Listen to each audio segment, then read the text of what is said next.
Pascal. You are now rocking with that dude Pascal. We be going wild, Haitian in the building, so original. Got the haters catching feelings. Get your hands up to the ceiling and keep them held high. Cause St. Louis isn't ready. Forget about it, goodbye. Hold up, we just saying hi. Five somebody rise up weekdays. Catch us live, somebody. Let's go. Good morning. Good afternoon and good evening, everybody, and welcome to the Pascal Show. Hope you guys are all doing well out there, enjoying your day, making it positive, making it amazing, as you all should be doing right now, enjoying your day. Happy New Year to all y'all. Happiest of New Year's to every single last one of y'all. I appreciate every single last one of y'all being here. You know, y'all could be doing something completely different, and you guys decide to watch this show with me right now, and I couldn't be more thankful for that. Of course, we'll be talking about New Year's and all that in a little bit, but I just wanted to give you guys some updates, okay? Because there's been some questions. Of course, we all have some questions on, like, what's going on here? Who is this monster? How did this monster get caught? And all those things. We got a lot of questions. And also, this guy was social. This guy knew people. And there have been people that have stepped out and spoken about who he was and who he is. He hasn't passed or anything, but who he is as a person. It's very interesting. And some of them talk about his past of addiction and all that. And it's funny, some of y'all yesterday, when I talked to you guys about this yesterday, it's actually really surprising because some of y'all started talking about OCD, which I thought was also very interesting. We are going to be talking about that as well, because apparently there is some, I guess there's some hints or traits of OCD within this particular individual. So we're going to talk about it. We got a lot, like I said, whole lot to talk about. Okay. Again, I'm going to say it now, and I'm going to bookend this show basically saying happiest of New Year's to everyone out there. All right. I hope it was an amazing one. And I hope this new year is nothing but prosperous and filled with happiness. All right. But we will talk about that in a little bit as well. All right. But anyway, we got to get into some things. But before we do, I do want to say, real quick, before I forget, if you are at all interested, because I know this is the new year and it's coming soon, this giveaway is coming very, very, very, very soon. All right. And you might be wondering what I'm talking about. I'm doing a $100 giveaway at the top of this coming month. I mean, shoot, as soon as they drop the ball tonight, the new year and the new month begins. So at the top of next month is when I'm going to be doing a $100 giveaway. All you got to do is click on the link that is posted in the chat right now at the top, pinned at the top of the chat. Download Swagit app. Follow me, The Pascal Show, one word. Comment on some of my videos, like some of my videos, and you are instantly entered in for a chance to win $100. Again, the winner will be announced at the top of this coming month. So go click on Swagit, download the app, follow me, The Pascal Show, one word, comment, like, be entered in, and hopefully you're the one who wins the 100 smackers. All right? But anyway, we got to get into some things, okay? All righty. So let's get into it. Before we get into all that, though, one more thing. I know it's another ask, but be sure to hit that like button down below. Send it past 500 likes. I see a bunch of y'all coming in. And do not forget to hit that subscribe button. Be great to have you part of the Pascal Show family. Anyway, let's get into this, y'all. We got a lot to talk about. There's a lot to dissect. There's a lot of videos, a lot of clips, a lot of TikTokers. Okay. A lot. Okay. Going on here. So we have got to get into the nitty gritty. For those of y'all who are late to the party, you might be wondering what's going on. Well, I know some people are late to the party and going, what's going on here? And they click on and they just see me in a blue shirt. But here it is. Someone was arrested. A suspect was arrested in connection to the Idaho 4 tragedy. Again, I'll say it again one more time. A suspect was arrested in connection to the Idaho 4 tragedy. And this monster's name is Bryan Kohnberger. This is his mugshot. He is waiting for extradition right now to go back to Idaho because law enforcement went and picked him up. Arrested him, not just went and picked him up like he was hitchhiking, but he was arrested in Pennsylvania. Yeah. Nowhere near, thousands of miles away from Moscow, Idaho. Let me show you guys that guy. Let me show you his face one more time. All right. We're going to be seeing it a lot, but I might as well just let it soak in down to the plums. Here it is again. Bryan Kohnberger, 28 years old. He was actually getting his PhD in criminology and criminal justice at Washington State University. 28 years old. You know what's interesting about this photo to me? The way I look at it, it looks to me like there's a level of arrogance. I don't know about you guys, but I just, the way I look at this, because I've been seeing a lot of people say, oh, he's really dead in the eyes. He has no life behind the eyes. Yeah, sure, there's darkness. Sure. But there's something else about it, like he feels like he's untouchable. At least the way I see it. The vibe I'm getting from this photo itself, it does seem like he's almost proud of what he has done. Like there's no way he would have been caught. Right? And from what we're seeing so far, or at least what we're understanding so far, is that he had time to think about this. He had time to map this out. He had time to prepare. He had time to prep, y'all. So when I see that photo, which, we're going to be seeing images of him quite a bit here over the course of the show. When I see that photo, I see arrogance. I see cockiness. I see, I'm surprised you caught me.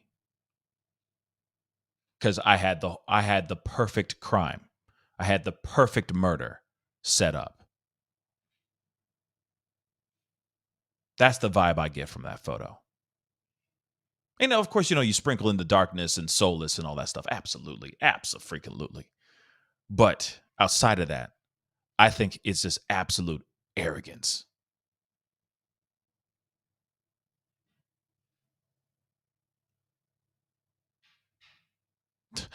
Star in Texas. That's funny. Imagine him watching you and other YouTubers just to see what's being said about his work. Yeah, Tyler, exactly. He can be evil and arrogant. Yeah, I mean, there's a level of arrogance, in my personal opinion, in that photo, and a level of untouchable, invincible, right? But that's just my opinion. All right. Of course, there's a lot of other people that have their own opinions as well. But to me, it feels like he's acting like he is completely untouchable. Now, we watched the press conference yesterday, and what they said in the press conference was that they were able to get DNA from him and match that same DNA to the DNA that was found at the crime scene. Now, the burning question that I have, that I think I will always have, is how the hell did they get this DNA? Because it's not like they just randomly broke into his car and then just started sweeping his car for prints and DNA and all that. You need a warrant for that, right? Same thing about when they go into his home and they raid his home and all that stuff. They need a warrant for that, right? So what makes them How were they able? How were they able to get DNA? Now that's the question I still have going on in my mind. Because here's the thing. Somebody just said it and I just saw it. Army Man just said genealogy. Yes, I know about the genealogy. They were able to go through the genealogy charts and all that, but they still need to have proof that his DNA is in that his DNA matches the DNA in the house, right? Wouldn't they have to have some sort of evidence? Like, did they just rummage through his trash? And of course, yes. 2045 is coming. Yes, of course. There's DNA all over the crime scene. So obviously, not only just, or I'm assuming there's DNA all over the crime scene, but I'm sure they got it under the victim's fingernails for sure. But I'm saying outside of that, okay, outside of the crime scene. Because you could sit there and say, oh, it's connected to so and so, but you need to make sure without a shadow of a doubt that there's a connection to the man. Because you could sit there all day and say, oh, because there's DNA everywhere in that house. DNA everywhere in that house. People were in and out of that house all the time. From what I'm seeing, it was like I keep calling it was an open door policy, in my personal opinion. College students came in and out all the time. So there was going to be DNA of all kinds of names and faces and people in that place if they swept it as hard as I think they swept it, right? So of course there was going to be DNA of that they got from underneath the fingernails of the victims, clearly. But outside of that, they need to make sure for sure that this is the person that did this unthinkable thing. So I keep wondering, if you need a warrant to break into, search their home, if you need a warrant to go through their car, right? Their vehicle, how did they get the DNA? To go to the genealogy thing and then match it all together. That's the question I have. I keep thinking that maybe they just waited for him to throw some trash out because they surveilled him for 4 days straight. For 4 whole days, they watched him. So maybe they waited for him to go to his favorite coffee shop. As soon as he got done drinking that coffee, they picked up that cup and were able to get his DNA that way. I don't know. Like I said, it's just very interesting how they got him. Okay.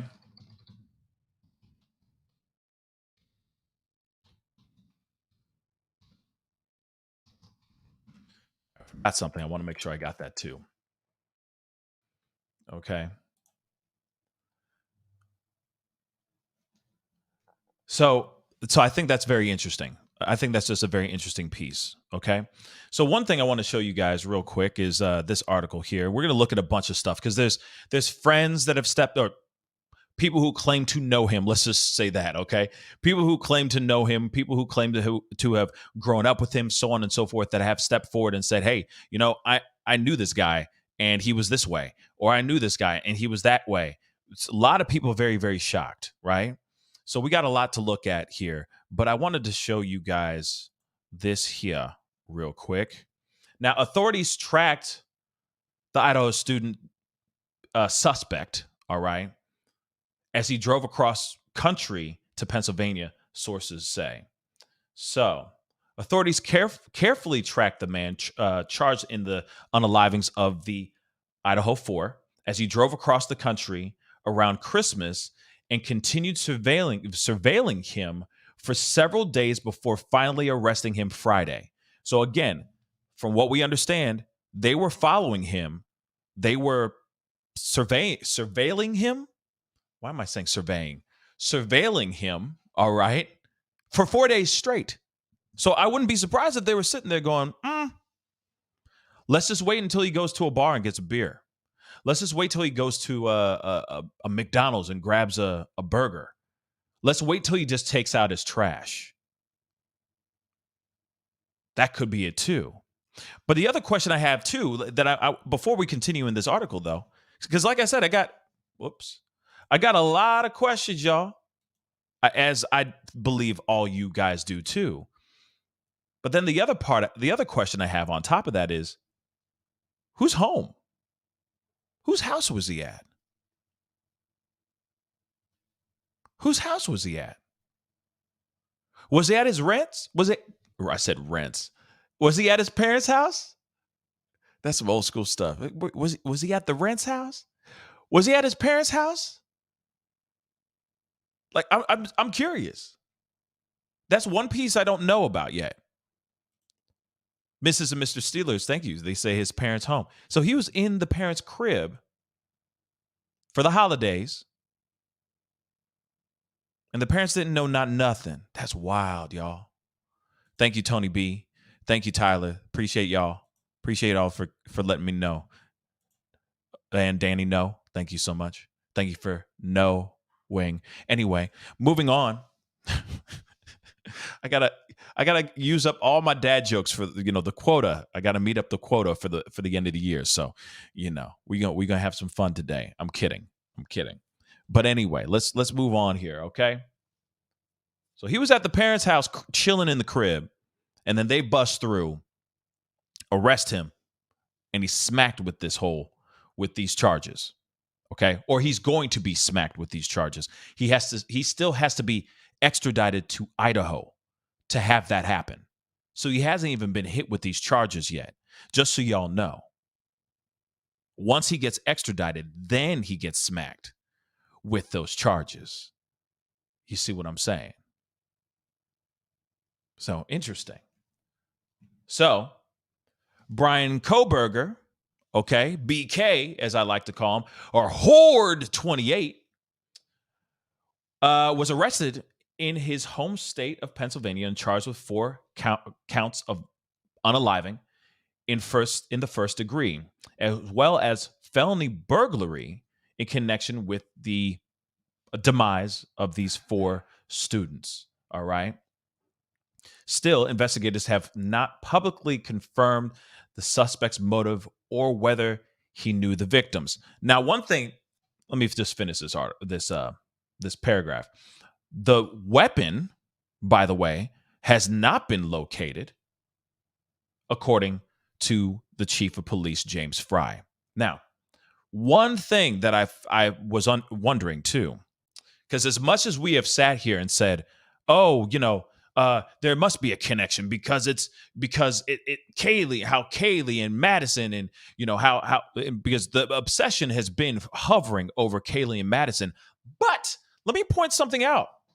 Let me just point something out really quick. Okay?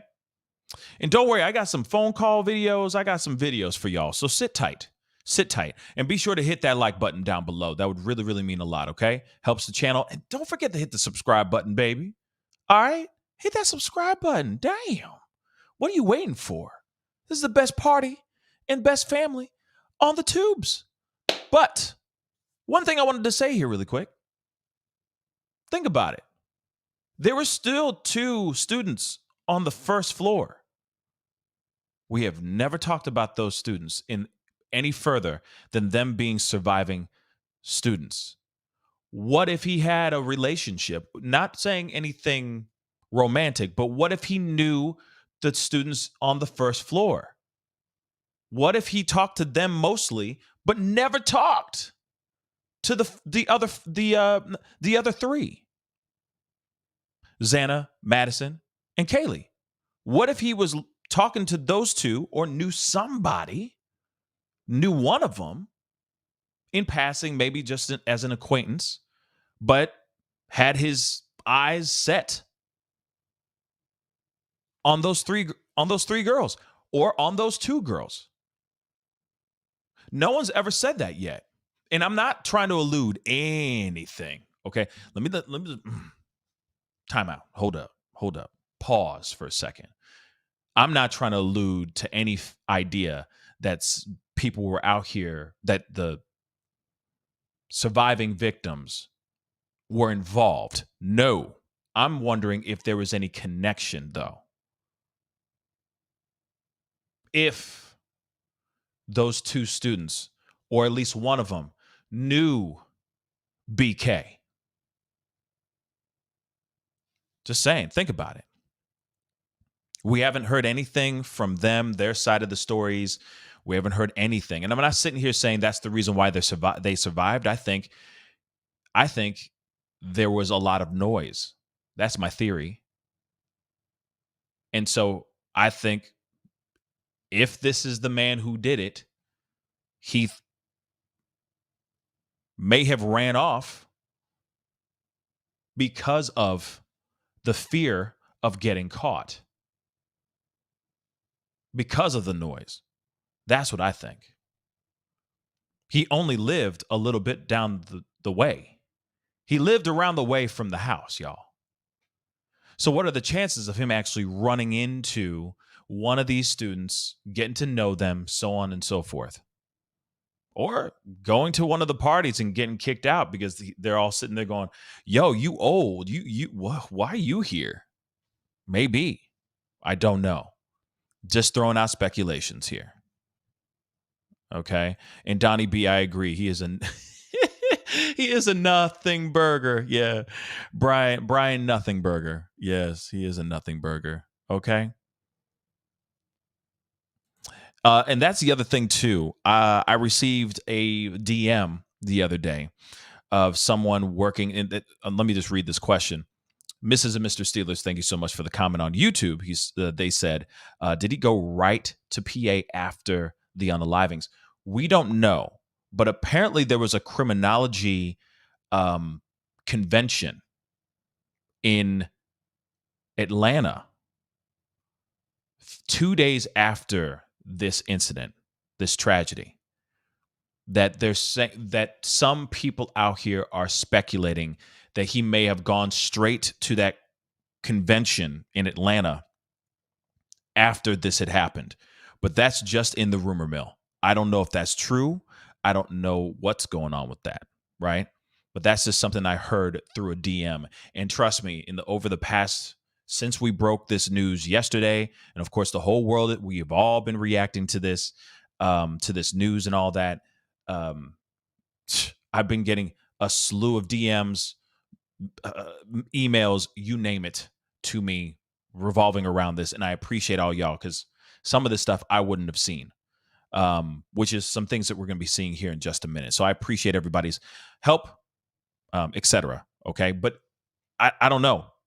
I'm hearing different things. I'm hearing that after the incident, he kicked rocks. I heard other things where he stayed around and did other things, acted like he conducted his daily routines like it was nothing.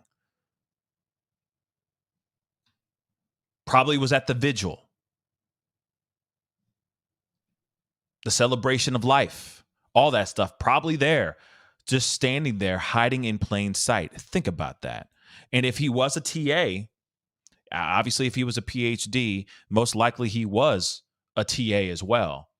So Texas Angel, yeah, if he was a TA, I'm sure he was busy dealing with school stuff too, grading papers and doing whatever.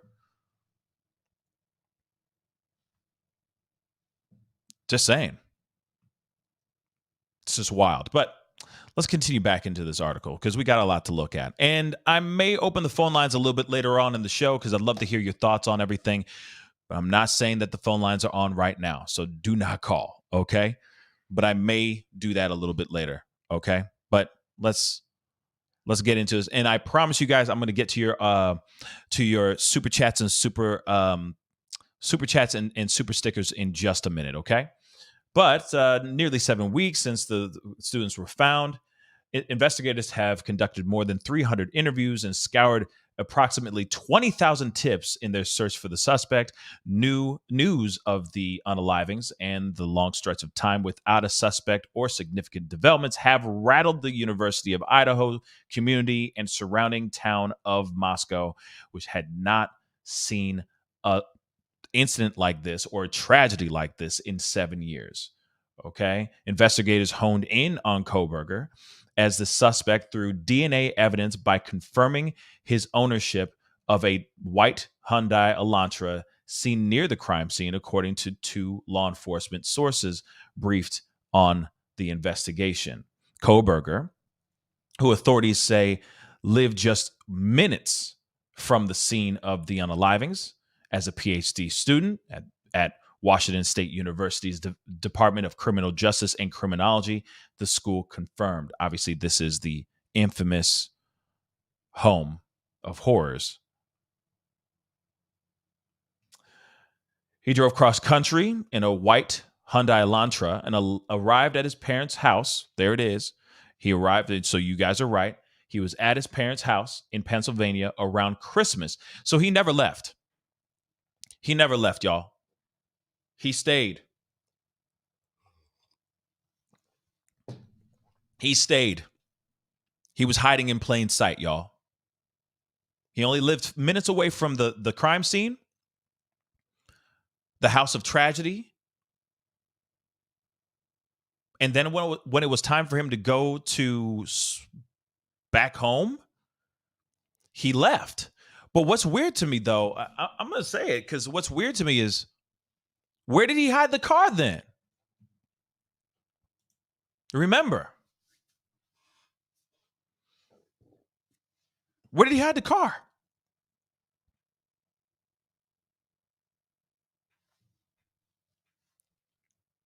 Think about it for a second, guys. Okay? November 13th is when everything went down at 1122 King Road, middle of the night. Then weeks go by, obviously, where everyone's reeling over this tragedy. Everyone's trying to figure everything out, right? And then we get news of them looking for a white Hyundai Elantra between the years of 2011 to 2013. They don't give us any other details except that and that alone. Obviously, they're searching and looking for every type of that car. Okay, every car every white car, white 4-door sedan, is a suspect, right? Remember, we talked about it. I was like, it's like going to be trying to find a needle in a haystack, right?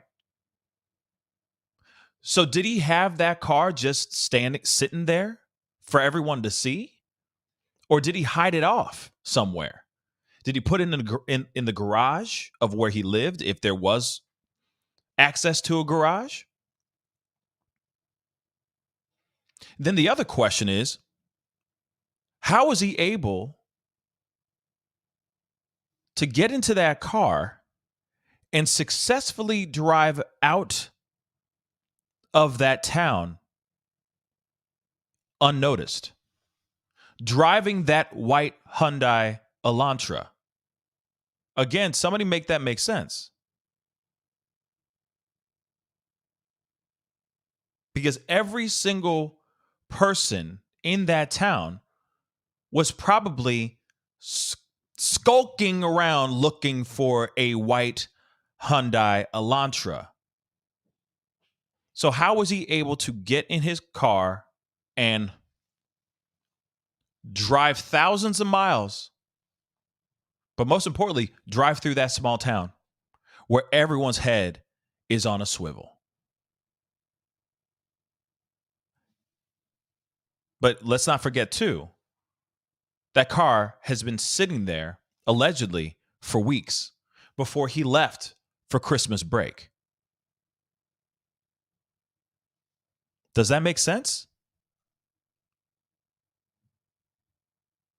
Yeah, so he wasn't unnoticed, so he was tracked to his parents. I mean, that could be it, too. Granny's watching. Maybe. You might be right. You might be right. Maybe they did track him all the way to Pennsylvania, and then they just waited. That could be it too. But let me say this too, though. Where did this go? My mouse disappeared on me. Sorry, guys. Let me say this as well, then, because this is the other part I'm still trying to figure out too.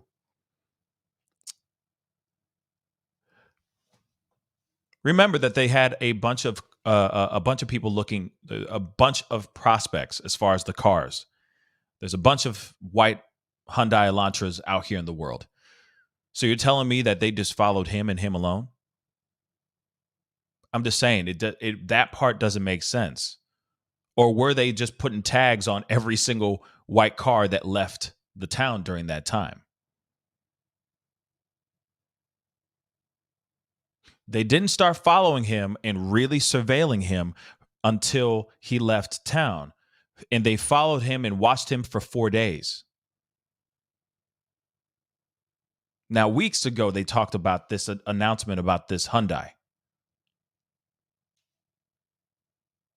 Were they really watching and surveilling him for that long?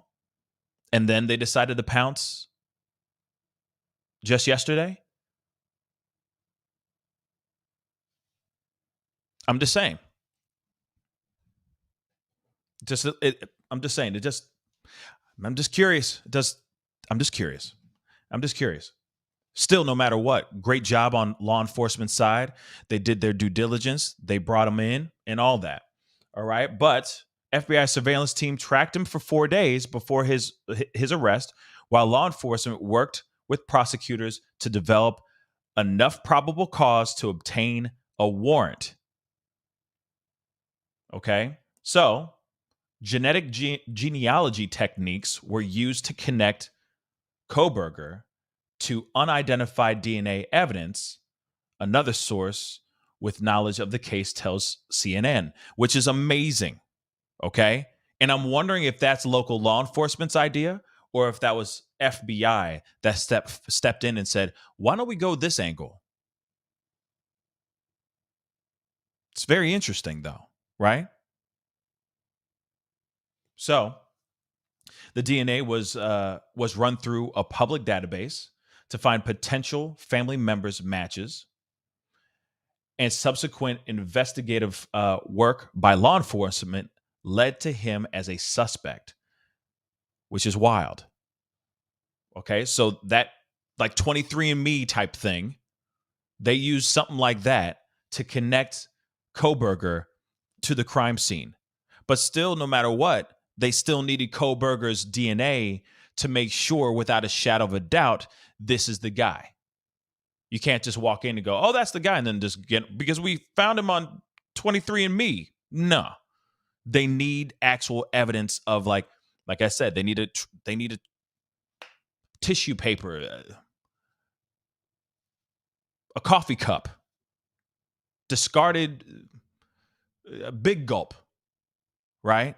They need something to prove that it was him, because he was not on when they ran his DNA, when they ran the information into all their databases, he never showed up because he had never been caught for a crime.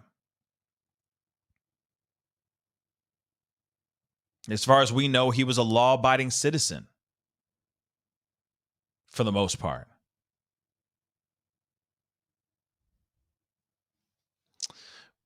But that is very, very interesting. So what happens next? Kohnberger was arraigned Friday morning in Pennsylvania. He's held without bail, thank God.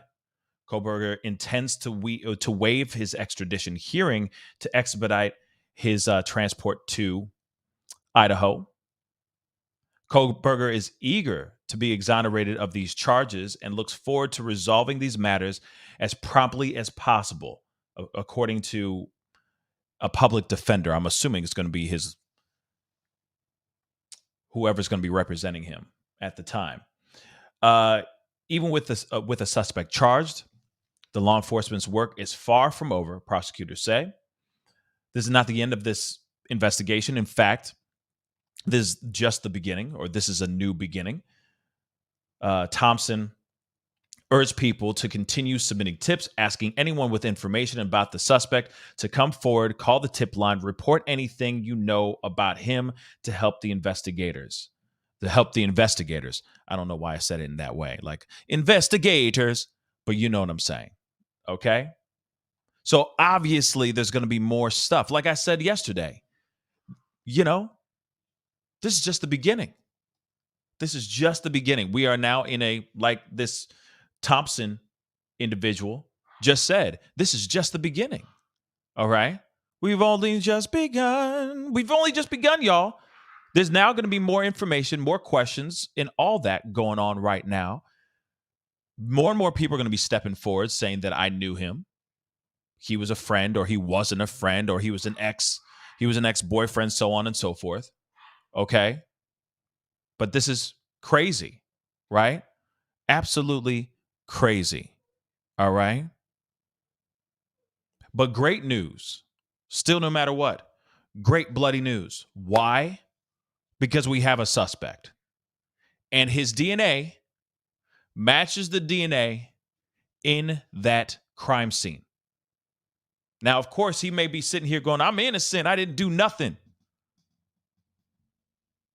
But it doesn't make sense when he says something along the lines of, hey, did you arrest anybody else?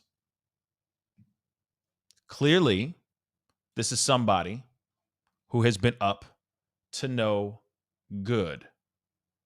Okay?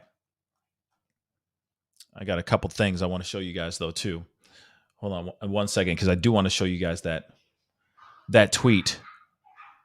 And my dogs are fighting. I don't know why they're fighting. I don't know why my dogs are fighting. If you can hear that in the background, I apologize. Oh, my God.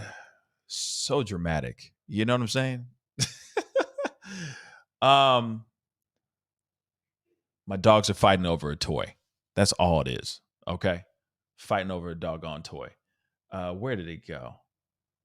I'm trying to find. There it is. Let me show you guys this too. Just a reminder of what had happened yesterday. Oh yeah. We got it taken care of. They good. Okay. They good. Okay. That's the other thing too. Gacy, Joe H. This part, what he says here, according to Bryan Enton, and of course this is being reported by a multitude of places right now. Okay, by a multitude of places. They're basically saying as he got arrested. All right, this is what Bryan Enton said.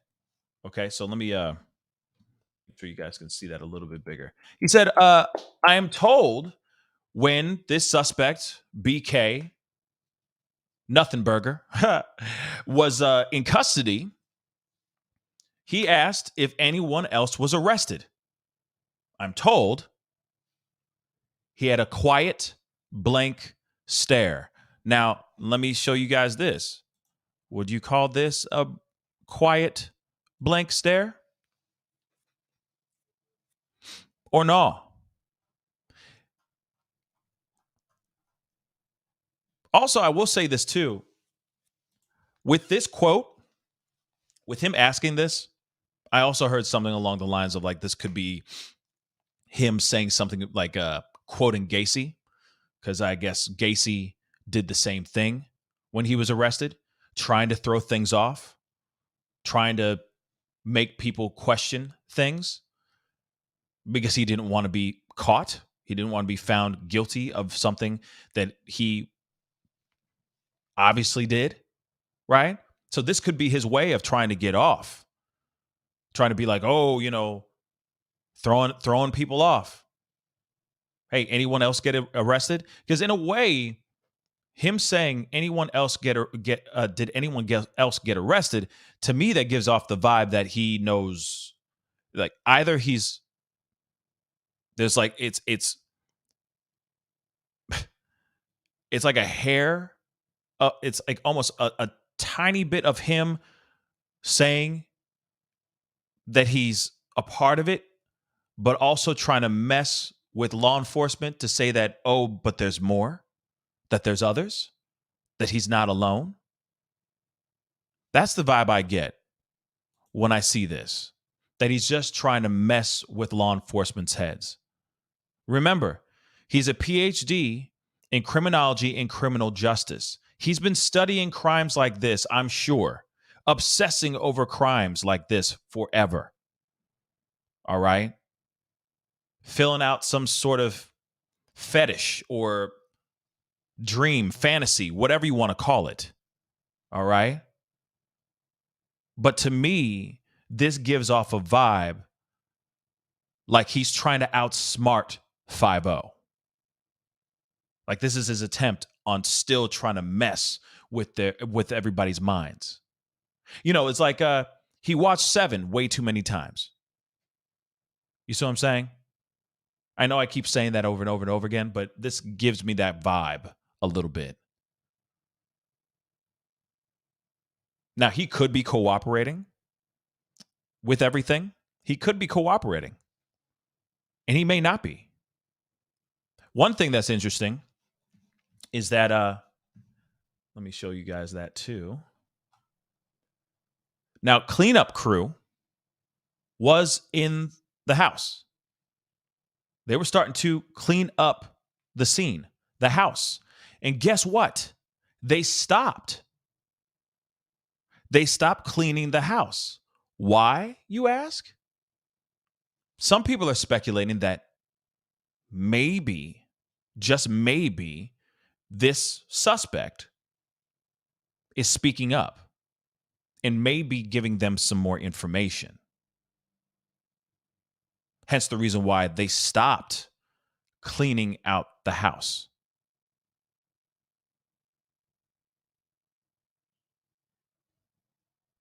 And I just saw something in the corner of my eye. Tam, I am. No one's called into. No one has called in that I know of. All right. No one has. Okay. Not on my show. Not that I know of at all. But see, now, okay. So it's court ordered, but could the reason why they ordered it, why the court ordered it, is because they said he might be speaking, or maybe they're holding off because they're hoping that he'll speak up, because maybe there's something in there that they overlooked. That's the other thing too. I read an article.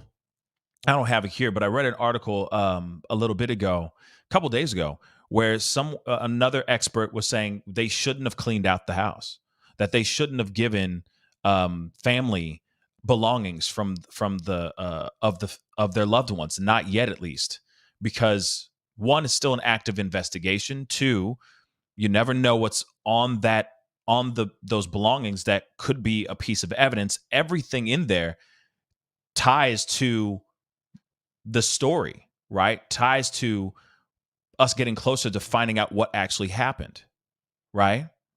And maybe they're starting to realize, okay, there's some more information in here that we need before we just start cleaning out the house. And I get that the owner he's probably gonna level the house. Let's just keep it real. The owner of the house is probably gonna get that thing demolished, because now it's just becoming a tourist attraction, which is just disturbing as all get out, by the way. People are traveling from all over the country just to see the house and take photos in front of the house. That's a real story too. Oh, let's go and take photos in front of the House of Horrors. It just doesn't make any sense to me at all, y'all. It really doesn't. All right. But given the fact that in the very beginning we saw it, I even talked about it on the show. They showed a clip of them taking out belongings and sending it to their families. And I get it, the families need their stuff and all that too, but at the same time, that is still an active crime scene. So even them doing this,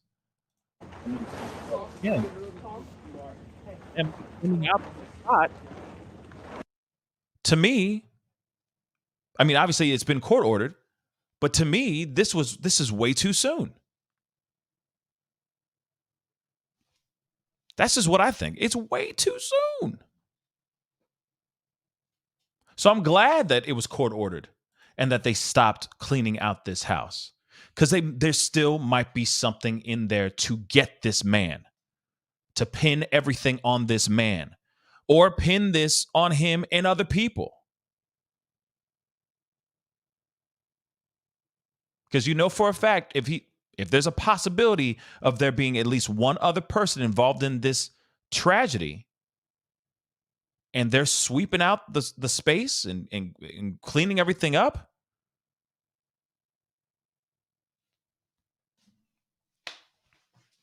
like I said, it may be too soon. Let them do their due diligence. Keep the evidence in the house. What's a couple more weeks? That's what I think. Now, since it was already brought up, somebody was sitting here saying, and Sadie Sage, I really do hope he speaks up too. Let me keep that straight funky with y'all. I hope he's squawking. I hope he's squealing like a pig. I hope he is. But I don't know. I don't know. He may not. He may just be sitting there and chilling in the cut, not saying not a damn thing, which is very, very, very, very frustrating. Okay? Extremely frustrating. Now, we do have a little bit more. I got a couple more things I want to share with y'all. We got a bunch of stuff. Okay. So let's get into this. First off, I want to show you guys there is of course, a video from News Nation just giving us a little bit of a recap of everything, him being arrested and whatnot. I want to show you guys that. There's also the phone call that was made on another YouTube true crime podcast that I thought was very interesting that I wanted to share with you guys because that's something that's being shared like crazy right now. So let's take a look at this video first. All right. Be sure to hit that number 1 to let me know you guys can hear this. Also, I see 3,500 souls watching this show right now. I really do appreciate it. Please do me a favor. Do me that solid. Hit that like button down below. Hit it, crush it, make it scream out your doggone name. All right. And if you haven't done that yet, let's get that past 1K. All right. A like doesn't cost a thing. That would really mean a lot. Okay. And also, if you haven't done that yet, hit that subscribe button.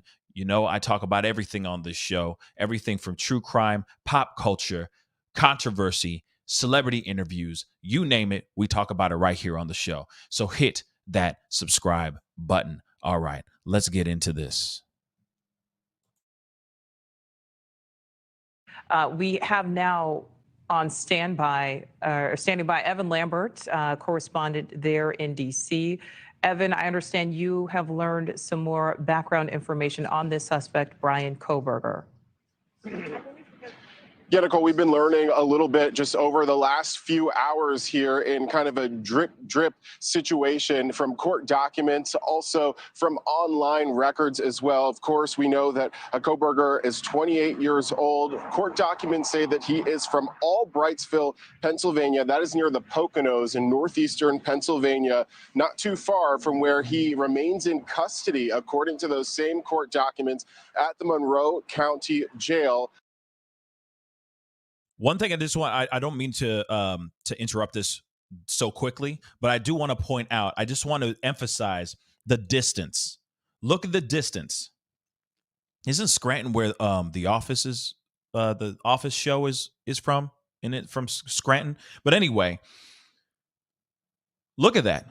That's a long distance. And remember, okay, this kind of drive, you could do this in 2 days. Shoot. Yeah, 2 days if you barely sleep. Okay? 5-0 did not start watching him for 4 days for 4 days. So you're saying that they were surveilling him for the drive and then 2 more days while he was in Pennsylvania? Like I said, it's still, I got many questions, babies.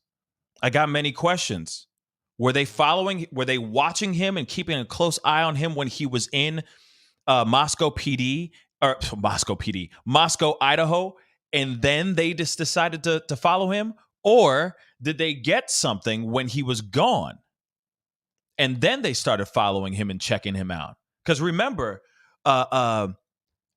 holiday break, okay? Holiday break, their winter break started in, the maybe the late teens of December, if I'm correct. So whatever they got, they must have found out whilst he was already gone. Because he drove that car all the way back. Somebody said maybe he took an airplane. No, I don't think he took an airplane. His car was there.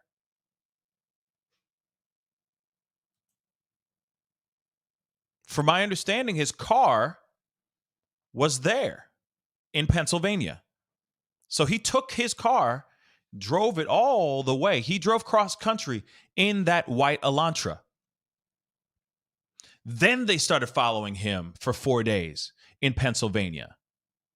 So the question still remains, were they following him in Moscow this entire time? And they didn't say nothing to nobody. Obviously, the 5-0 didn't say nothing to nobody.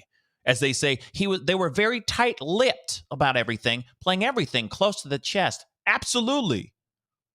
We didn't know a damn thing. So maybe they were watching him, but they didn't really start watching him until he went to Pennsylvania. But still doesn't make sense to me, y'all. So he must have, like what Karma said just a second ago, yeah, he was under surveillance the whole time. Then he must have been under surveillance the whole doggone time. And then he tried to kick rocks like Brian Laundrie. Yes, I said it. Except instead of going up into a swamp, he just drove across the country.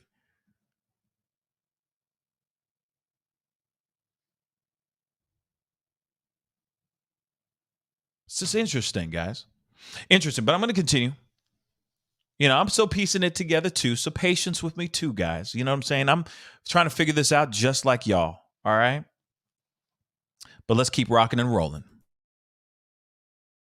Awaiting extradition eventually to Idaho, as we suspect, which would make sense here. We do know that there is a hearing set for the 3rd of January at 3:30 in the afternoon.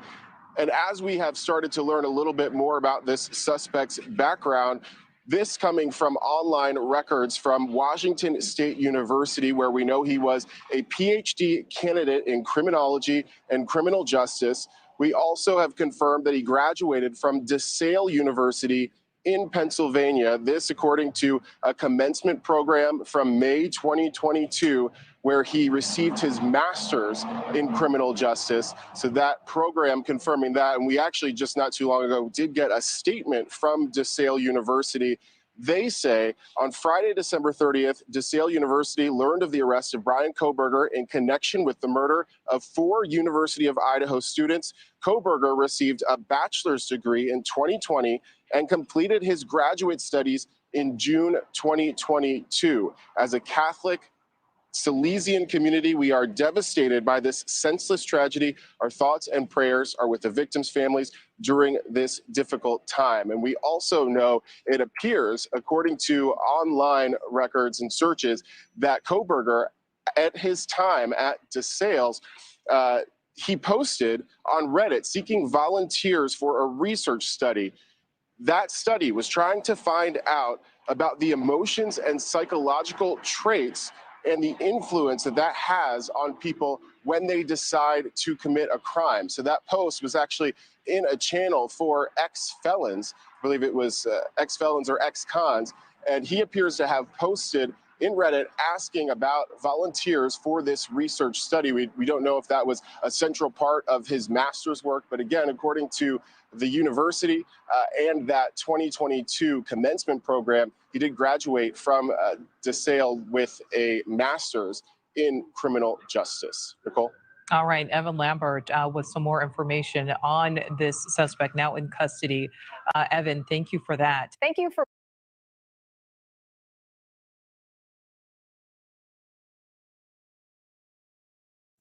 Some truly wild stuff. Something that I just saw is something here too. And I want to point this out again. Let me see if I can get that map. Bang. Look at that map. Okay. Remember, I want to remind you really quick. Weapon has not been found. Weapon has not been retrieved. They don't have that at all. Now the question still remains too. And of course, I am not a clearly I'm not a detective. I'm not in law.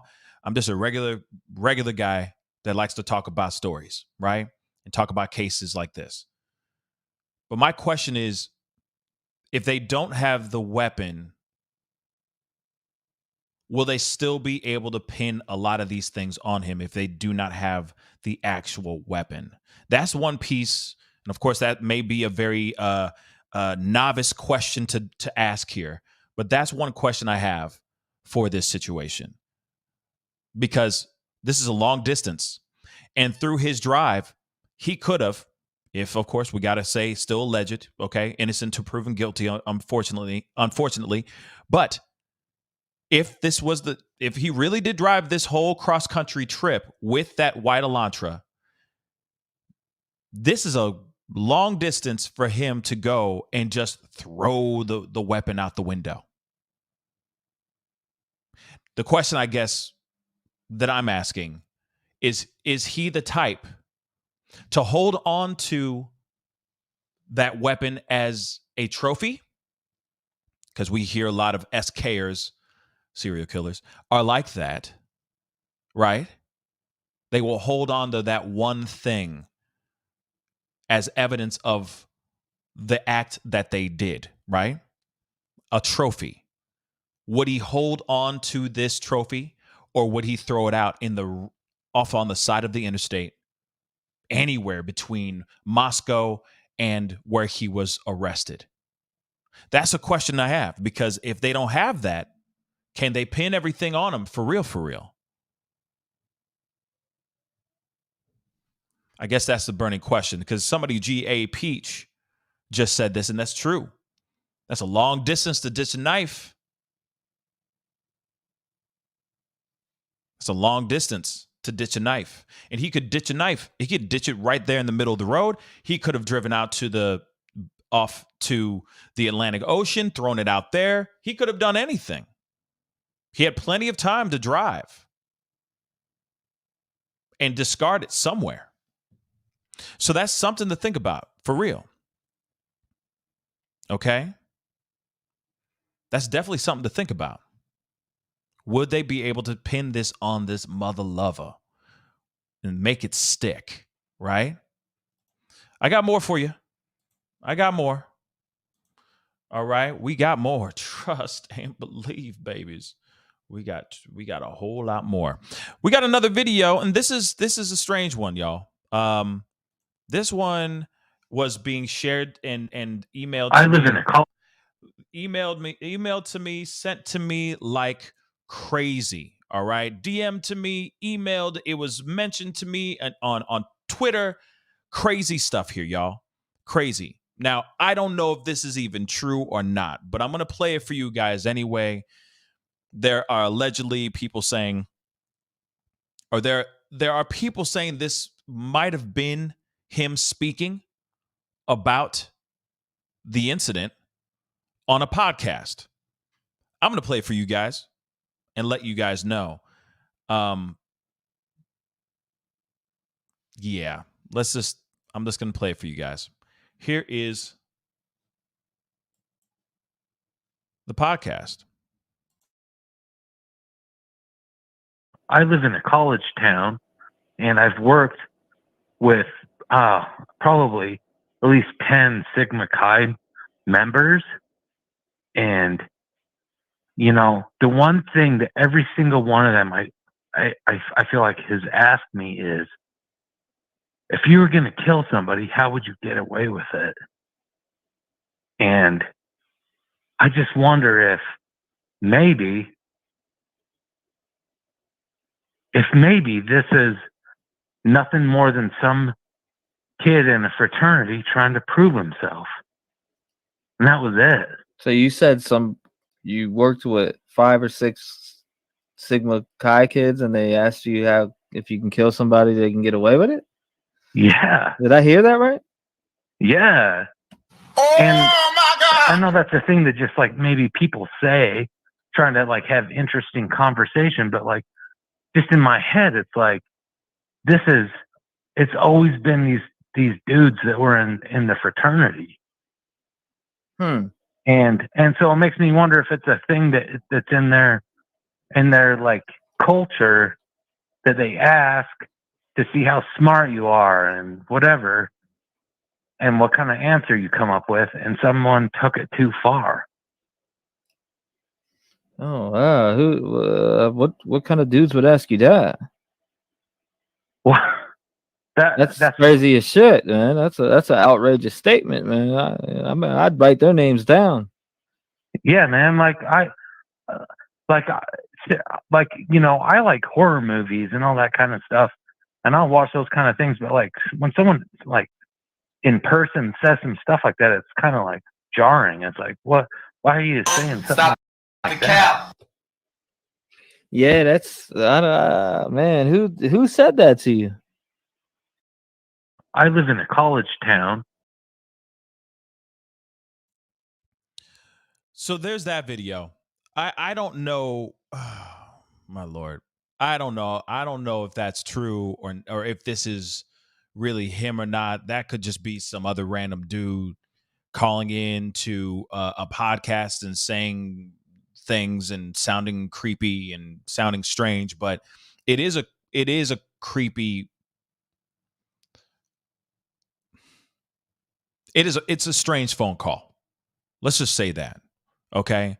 But I don't think it is him. I don't think it's him. I think that, then again, I could be wrong too. But I'll say this. From what I'm seeing, the vibe that I'm getting from this guy, I think that he would be quietly enjoying the press, quietly enjoying everyone scratching their heads and trying to figure out who done it, right? I think he was enjoying this from afar. I'm sure he was watching shows and watching like News Nation cover this, and other places like my show. I'm not saying that he was watching my show, but I'm just saying other YouTube content creators that were talking about this almost every single day. I am sure that there were people really, or that he was really enjoying every single moment of this, but hiding in plain sight, knowing what he had done and just getting off on the pure thought that he could possibly get away with this, and that he would be sitting in the sea of innocent people, feeling like he is the apex predator. And also, let's not forget, in his mind, until he got caught, I'm sure he believed he constructed the perfect murder. Think about it.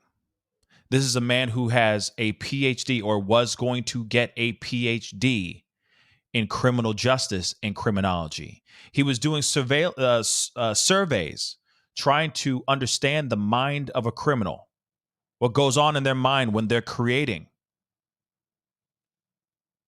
that crime, when they're committing that crime. What goes through their mind? What are they going through mentally? What's their feelings physically? So on and so forth. Right? And instead, I think he said, F it, I'm going to turn myself into the guinea pig, and I'm going to do this myself. But he took it to a whole other level of what the F. And I'm sure because he's a PhD and because of what his focus was, what he was going to get his doctorate in, he's had a lot of time to think about how he could do it, why he would be able to do it, so on and so forth. Why these 4 young students?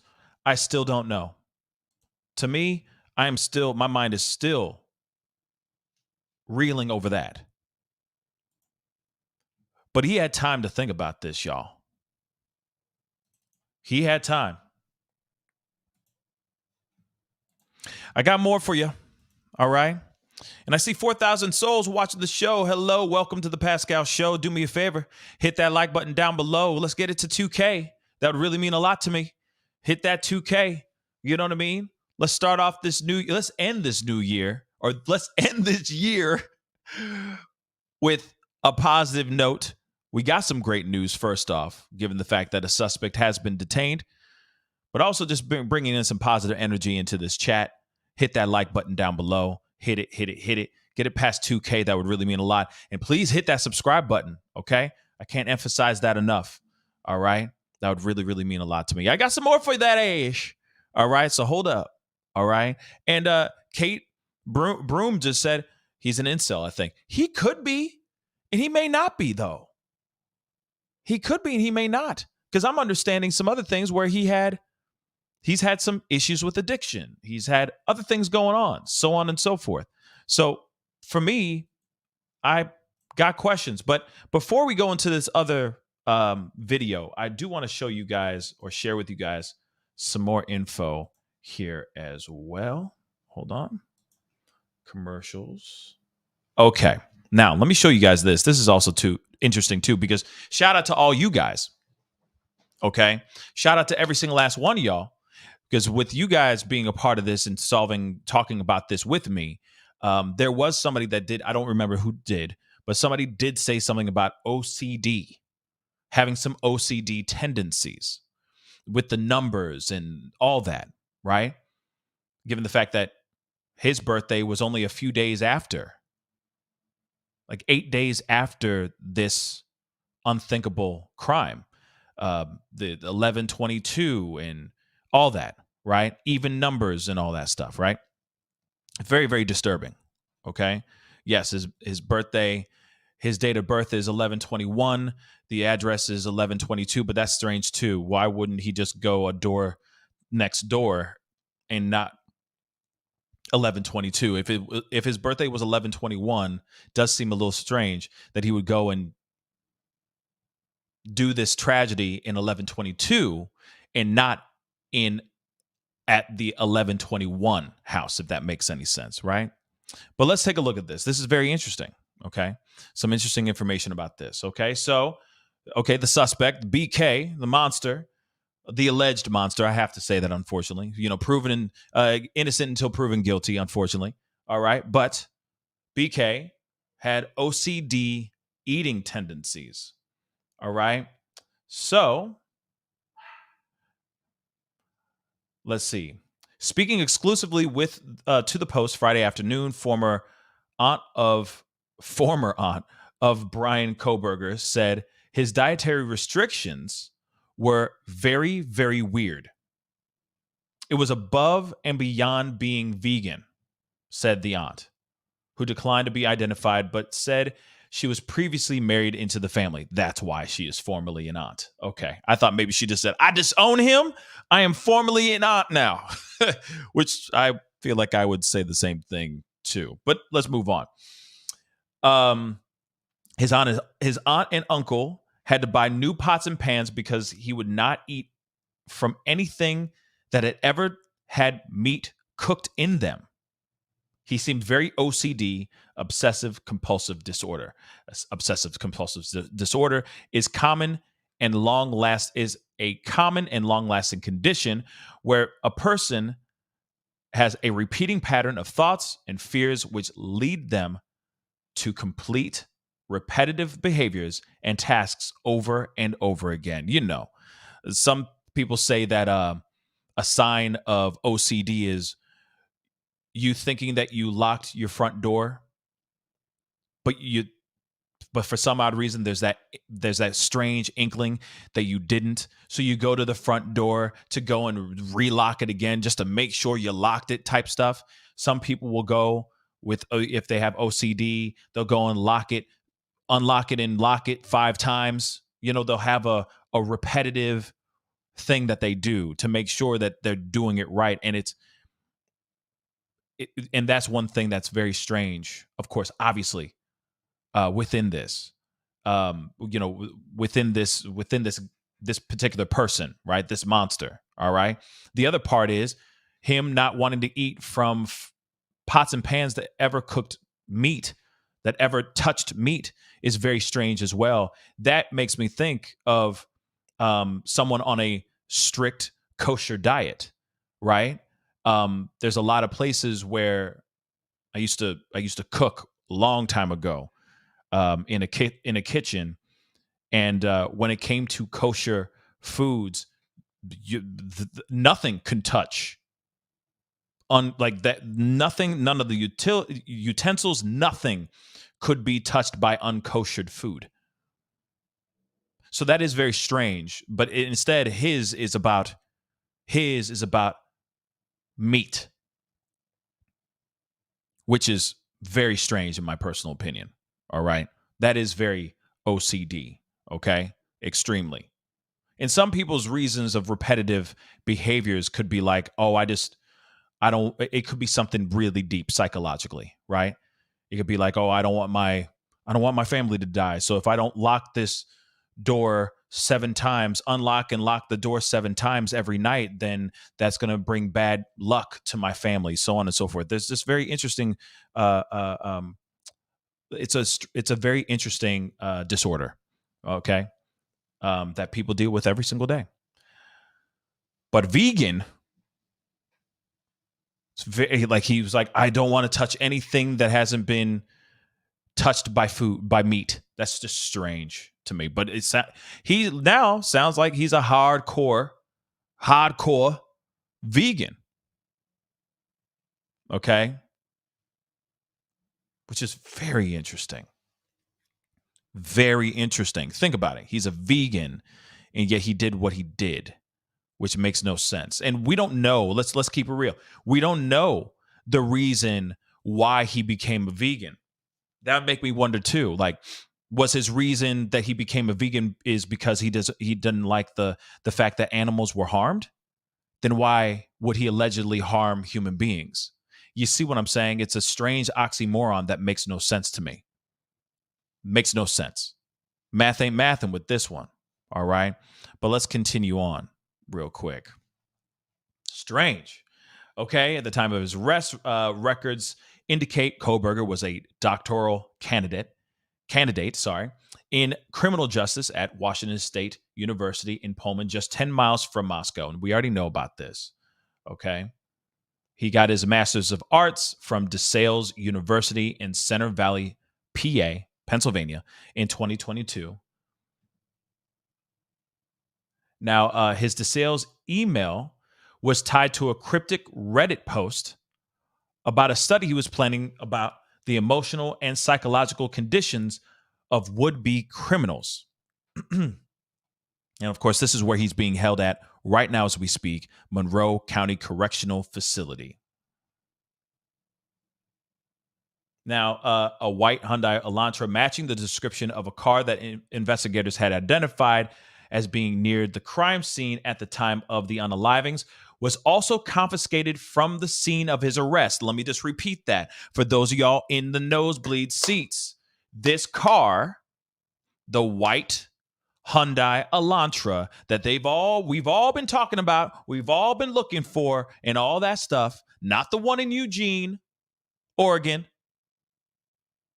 but a white Elantra was obtained and confiscated at the scene of his arrest. At the scene. So in Pennsylvania. So he did jump into that car and drive it across the country. He did do that. Again, did he take the weapon with him on that cross-country trip and discard it out on the side of the road? Or does he still have it? He just has it hidden in a very precious spot because he wants to remember the crimes that he did. All right. Of course, his DNA also matched to samples recovered from the scene of the unalivings of the deaths. And of course, we already know he has another hearing coming up on January 3rd about his extradition to Idaho, which obviously is going to happen. His ass is going. Okay. We've been known that. He's going. His butt is going to Idaho to face the music. Period. Point blank. Whether he likes it or not, that's where he's going. All right. That is where he's going.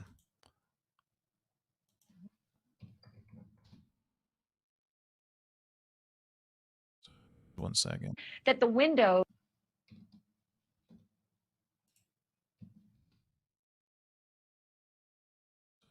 Sure. I had that. Okay. So that's some interesting information nonetheless. of what we have so far. Okay. But there's some more stuff I want to show you guys. We got another video. Okay. It's from News Nation. Want to share this with you guys as well. Again, crazy information here. All right. Somebody said, ooh, you know what? Thai food. That sounds freaking delicious right now, by the way. Damn. That is a very good question, Thai food. Do they fly him or put him on a bus to go back? That's something we still won't know right off the bat. They may not even let anybody know, because you know for a fact that there's going to be a lot of people out here in these streets mad. And they want him to get there in one piece so that they can find out what actually happened and get justice for those four. So I'm hoping that they don't give us any of that information, that they do that and they just get his ass to Moscow with the quickness. Toot sweet, as some would say. Okay. Because driving cross country, I doubt it. They're probably going to fly him. That's what I think. All right. The sooner they get him there in one piece, the better. And trust me, I don't want any good for this man, but we need the information, because if there is even a slither of an idea of there being more than just one person, we need to get those other people or other person brought into justice as quickly as possible too. But let's go into this video.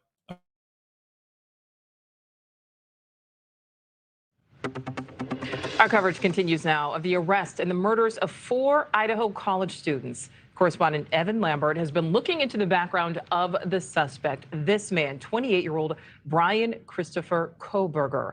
Evan joins us live from Washington, D.C. with these new details. So, Evan, what all have you been able to uncover?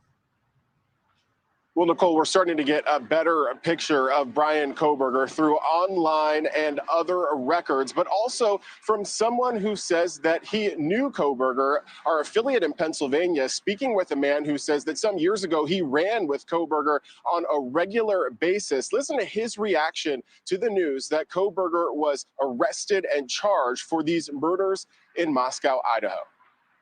I used to go on night runs with him because, like, I didn't want to go running at night by myself. So I would text him like, "Hey, you want to go for a run?" We go for 6-7 mile runs at night. So like when I saw who it was, I was just in like complete shock. I'm still kind of like shaking knowing about that. Like, it's just unreal to think somebody could actually do that to somebody. Like, it's absolutely like mind-boggling. Like, my adrenaline's still kind of running after finding that information out. So just I feel for the families, and I'm just happy justice can be served now. So.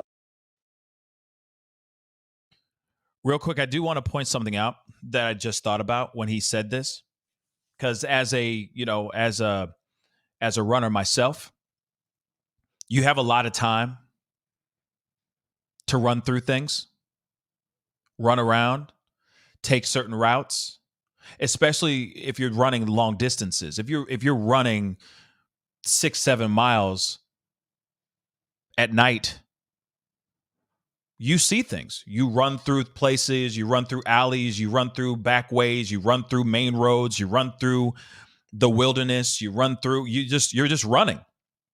And suddenly you go, "Oh wow, I didn't even know that there's this in my backyard." Or I didn't even know that there was this store on the corner of such and such. That looks like an interesting store as you're running by, right? So think about it. I'm just throwing that out here. Okay. What are the chances of him being able to just figure things out just by running by the house? Just by constantly running by the house. Especially you got a friend of his, a runner, a co-runner, right? A running mate, let's just say that, able to run with him. He doesn't know what's going through BK's mind. He doesn't. All he knows is we're going to get these miles in real quick. Make sure our pace is on point, so on and so forth. Have a convo or have that competitive race with your running mate. And that's it, right? But all the while, BK could have been running by that house at nights, seeing these parties or checking out these girls, running by, running around the house, so on and so forth. Pretty wild stuff. But I was just thinking about that. What are the chances? Because again, I start running. I see things and I'm like, oh, wow, there's that and there's this. And I didn't even realize that it even existed, so on and so forth, right? So it is pretty wild. There's a lot of time on the road by yourself thinking about things when you're running. What are the chances? Chances are possible, right? But let's continue.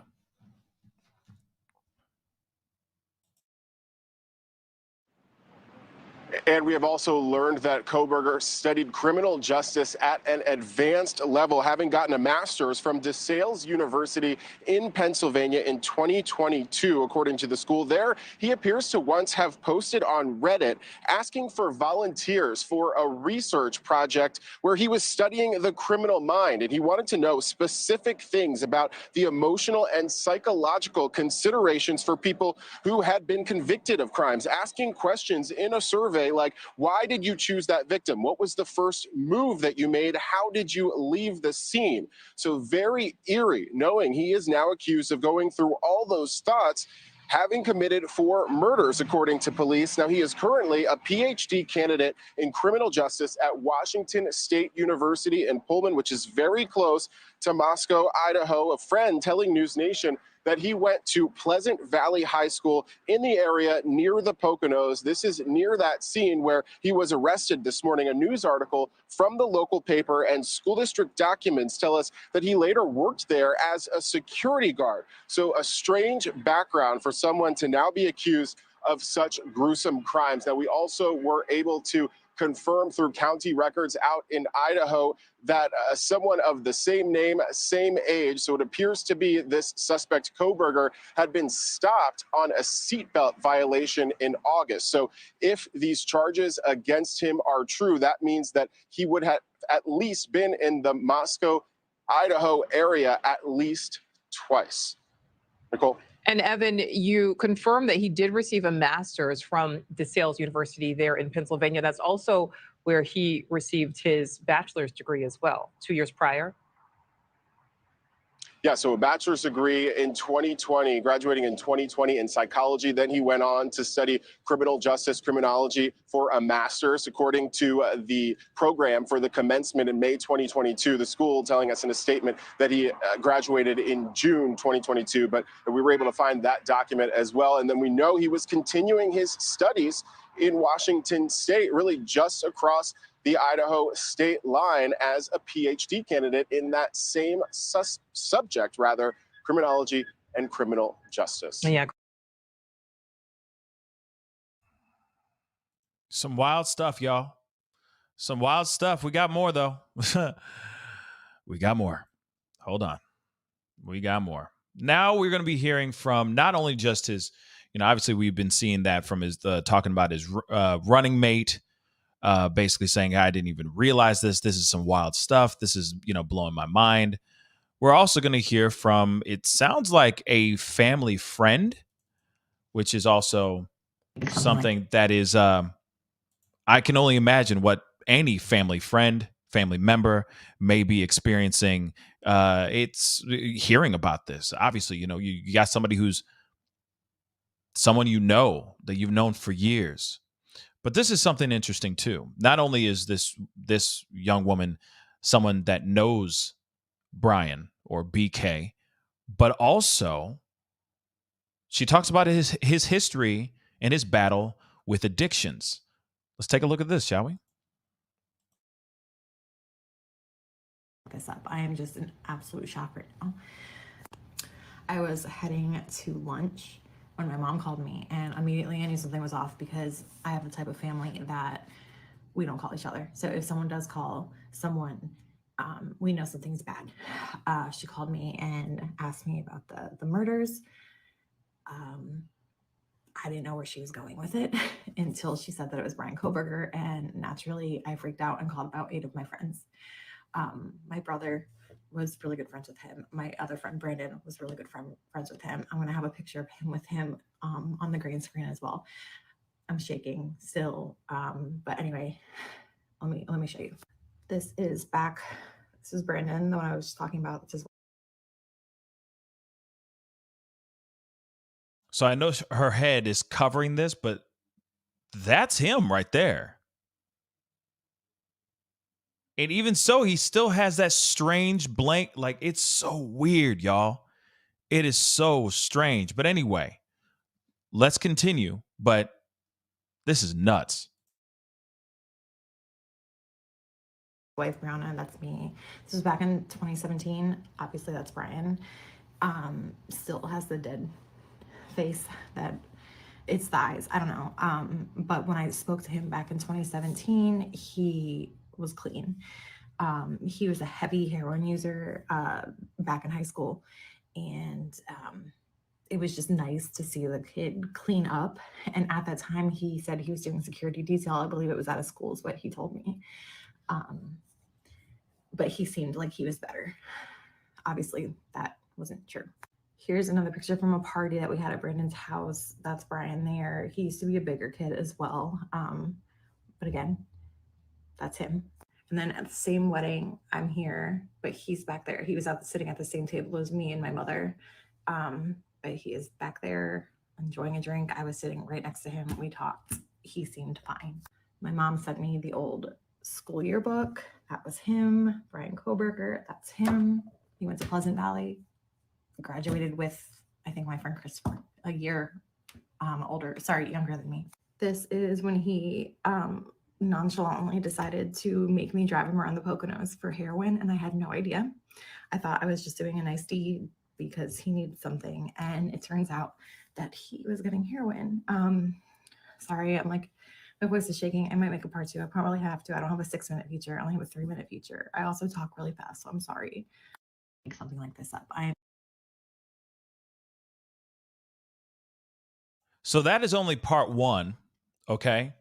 But as you can see, I mean, and I get it. Some people are going to be out here saying, "Oh, this is fake. This is photoshopped." I don't think this girl. Why would this girl go out of her way to sit here and say, "Oh, I knew I was close to this alleged. I knew him closely, right? That I grew up with this guy, so on and so forth." Hell no. Why would anybody want to claim that? That's disturbing. All right. No one wants to claim that. That is a true photo of this man. That's what I think. I don't think this is doctored, fake, nothing. I think this woman is telling the truth, in my personal opinion. Okay. And then, of course, old photos of him and all that as well. I mean, this to me does not scream fake. This screams to me that this guy was a regular, at least coming off to the rest of the world as a regular dude. We got another video I'm going to show you guys in a little bit too, but he had a running mate that I just showed you. He would run miles with a buddy of his. If he really was like antisocial and a jerk and all that stuff, he wouldn't have a running mate. So he was hiding in plain sight. Just cool dude, I guess. I don't know. Okay? This is real. That's what I think. You guys can think whatever you want, but I believe this is being real. And now we got more information. We got more story, a little bit more background about this person, because it's easy for us to instantly think, oh, he was a such and such, and he was this, that, and the third, when we're hearing something completely different. We got more, like I said, but we got more. But this is the reason why someone like her is so shook, so deeply shooketh within about this, because she knew him. She knew him personally. Also, they talk about how he had an addiction to the H as when he was younger. Now, don't get me wrong. Everyone can obviously progress on in life. Just because you are always recovering right, does not automatically mean that that is what you're doing later on in life and that you're still doing it. He may have been able to kick the habit and keep it off. But at the same time, though, what happened? What made his mind go the way it went? And that's one thing I'm still trying to figure out. But in high school, from what they're saying, in high school, he was heavy. He was heavy into the H. She even says in the video, she talks about how one time she got mad. She got mad at him because she didn't realize that she was driving around with him and I guess he had H on him at the time. And she's like, I didn't even know that I was driving around with you with hard drugs on your person. How dare you do that, right? But then he recovered. He went and he got clean. So it makes me wonder if he was on something.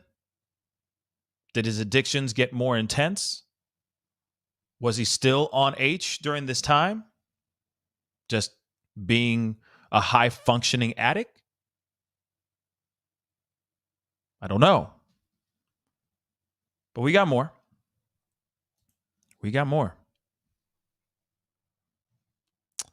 Hold on real quick. Hold tight real quick. That's what I was trying to say. And this one is very interesting as well. Sorry about that.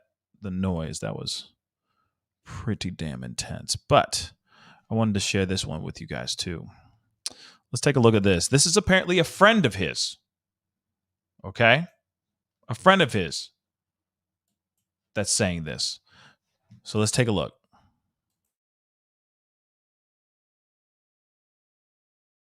On the news, looks like a cold-blooded killer. The guy that I went to college with, that dude was nice. He was a nice guy.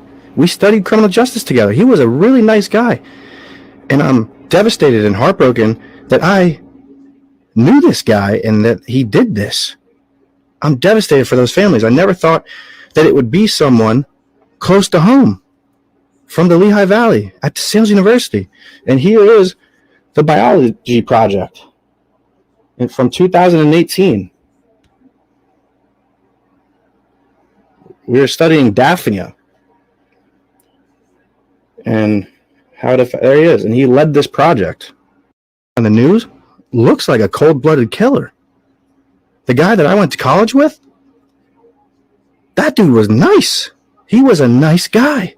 We studied criminal justice together. He was a really nice guy. And I'm devastated and heartbroken that I knew this guy and that he did this. I'm devastated for those families. I never thought that it would be someone close to home from the Lehigh Valley at Sales University. And here is the biology project from 2018. We were studying Daphnia and there he is, and he led this project.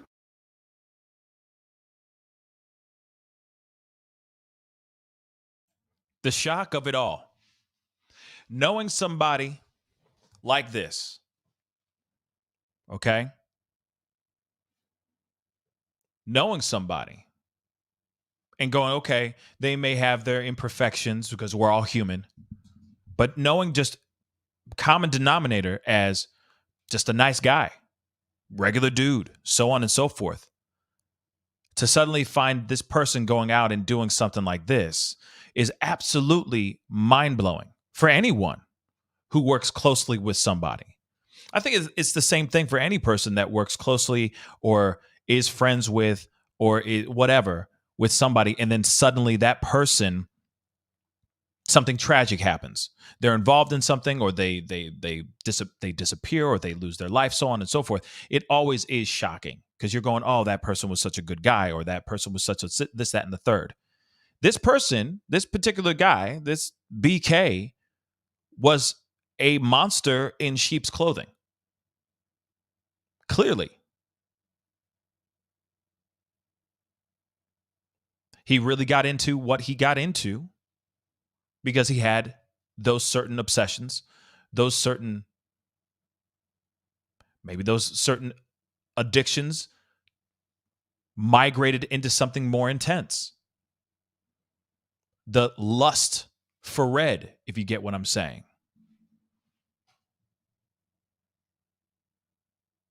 And of course, I'm not a psychiatrist.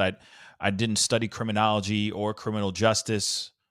I'm not a lawyer. I'm not law enforcement, but I do feel that there is certain things in here that scream that his studies became more of his passions that were beyond just understanding the criminal mind and how the criminal works.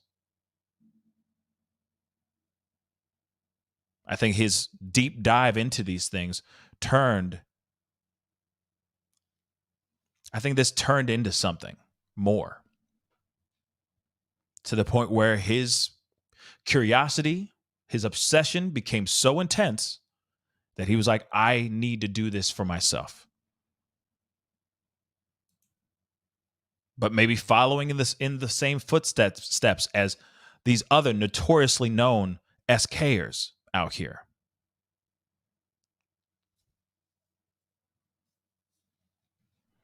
It's terrifying to think that, guys. It really, really is. Because this ish does exist.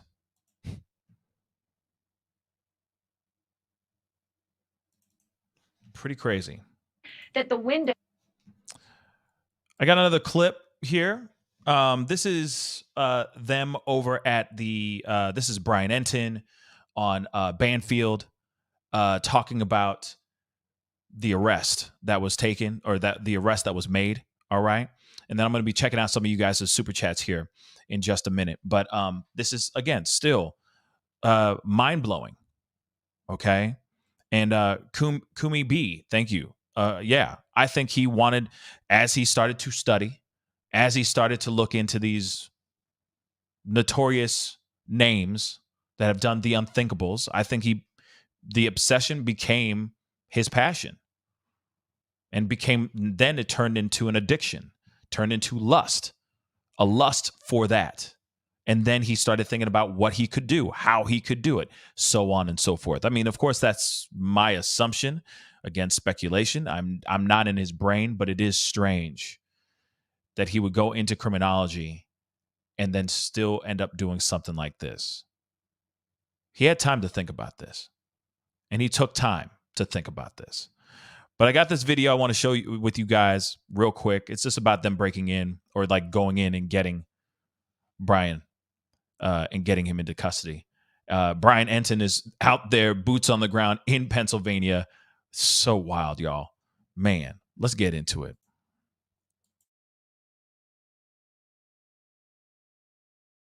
That the windows in the Pennsylvania home where he was arrested this morning are broken. Like the SWAT team that showed up broke all the windows out, and there's duct tape over them now?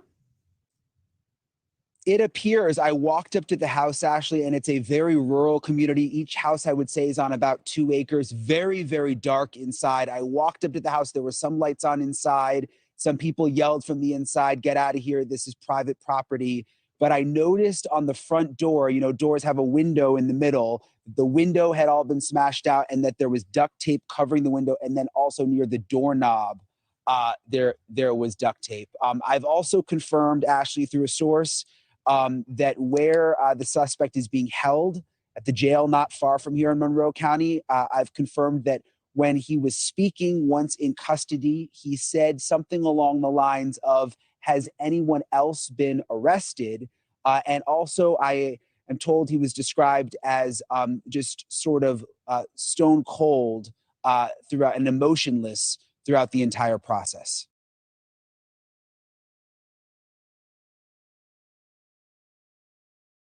Pretty wild, right? This is the face of the alleged monster, or at least an old photo of him. A lot of questions still remain. Was this guy a full-on troublemaker? Was he like throughout college, or not college, throughout high school and all that? Was he just someone who was just a constant-ish disturber? Did he have any hints or any, did he give off any vibes of maybe doing something like this later on in life? Because, I mean, someone like Dahmer, okay, had those kinds of vibes about him, for sure. It does make you wonder a lot about this particular individual. And then I keep wondering how much of this is going to stick on this guy, right? Where is this weapon? Did he keep it? Did he not? One thing I found interesting too at the end of that, at the end of this reporting here, is how he responded, how emotionless he was, as they said. No reaction whatsoever. And any person, in my personal opinion, any person that is being arrested for something that they did not do, they're screaming, they're losing their minds, they're going, I didn't do it, what the hell's going on, so on and so forth. This guy just went and just got arrested and didn't say nothing except did anyone else get arrested too? Pretty interesting, guys. Pretty interesting. I'm going to get some of you guys' super chats real quick. I'm just trying to get as far up to the top as I can, because I know there's a lot of comments, so I'm doing my best to get there. 1 second, guys. And if you haven't done it yet, now I'm at the top. Here we go.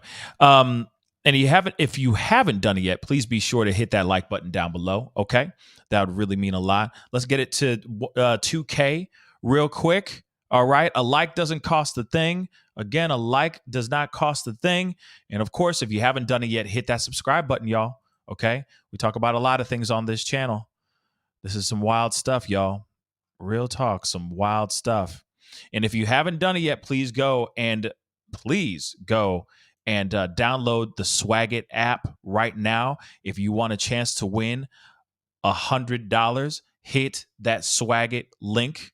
That download link is in the chat, pinned to the top of the chat, is also in the description box down below. Download that. Follow me, The Pascal Show, one word. Comment on some of my videos, like some of my videos, and you are instantly entered in for a chance to win 100 smackers, okay? And the winner will be announced at the top of this coming month, okay? But let's get into some of these super chats. I appreciate you guys and all your thoughts and your opinions on everything. It's a lot to go into. I think I just said this. Yes, I did talk about that one, but thank you. Chrissy Buck, thank you so much for the 10. Really scary to think he could have gone to class and discussed this and asked to discuss this case with his professor and other students. Look at Golden State. Yeah, you got a point. Can DNA can get DNA in other ways? Yep, you're absolutely right, Chrissy Bug. And it's crazy. Again, he could have been sitting there going, well, what would you have done if you were going to commit this kind of heinous crime? Listening to his fellow students, his professors, etc. God only knows. It's crazy. Again, this is something that could have been brewing in his mind for years. You never know. Gemma Atkins, thank you so much for the $20 super chat. I really do appreciate it. They got the DNA from under the fingernails and matched the DNA to family members, which can serve as positive identification. So if he matched as a full sibling to his sister, that is identification. Thank you so much for that breakdown, Gemma. I do appreciate that. Thank you so much for that breakdown. Let's continue on. Again, thank you so much for your super chats and super stickers. Again, I really do appreciate it. Caribbean Kool-Aid, what's up? Thank you so much for the 2. You look very nice, Pascal. Thank you so much. You know what I mean? I can finally wear different colors on this show now, which is really feels really good. Okay, Let me keep it straight real. Victoria, thank you so much for the £2. Is his area of education all part of this /plan? That's a very good question. I think that's one of the reasons why he was able to do what he did, and get away with it for as long as he did. I think he just overlooked some small parts of it. Victoria, again, thank you so much for the £2. Is he planning on representing himself? I don't know. That will be very, very interesting to see. Okay. And Pink Society, thank you so much for gifting 5 family memberships. Thank you so very much. Welcome to the family. Aaron, Ellen C, Infamous Truth Teller, Matthew Giannotti, and Tan Tungasmam. Sorry. Hopefully I'm saying that name right. But welcome to the family. Thank you so much. And thank you so much. Give Pink Society a whole bunch of purple heart emojis in the chat. That's our way of saying thank you to Pink Society. Thank you so much. Victoria, again, thank you so much for the £2. Makes me wonder if he had a long-term plan. I wonder as well. It just seems so strange that he would be. It's just so strange. Again, it's so strange that he. What was he going to do? I guess is the question. What? There we go. Let me get that up. Sorry, I'm switching out these photos real quick. Bang. Okay. Does make you wonder what was next. If this was successful, what was his next plan? That's the question I'd like to know, right? Donna Stewart, thank you so much for the 5 Canadian. Ancestry site, you can send in DNA to trace your ancestry. They got the hit from DNA at the crime scene. Yeah, I mean, they must have done that. Somebody brilliant within law enforcement, whether that was local PD or if that was FBI or anybody higher up, came up with the idea of like, let's use this DNA and let's just run it through 23andMe kind of thing.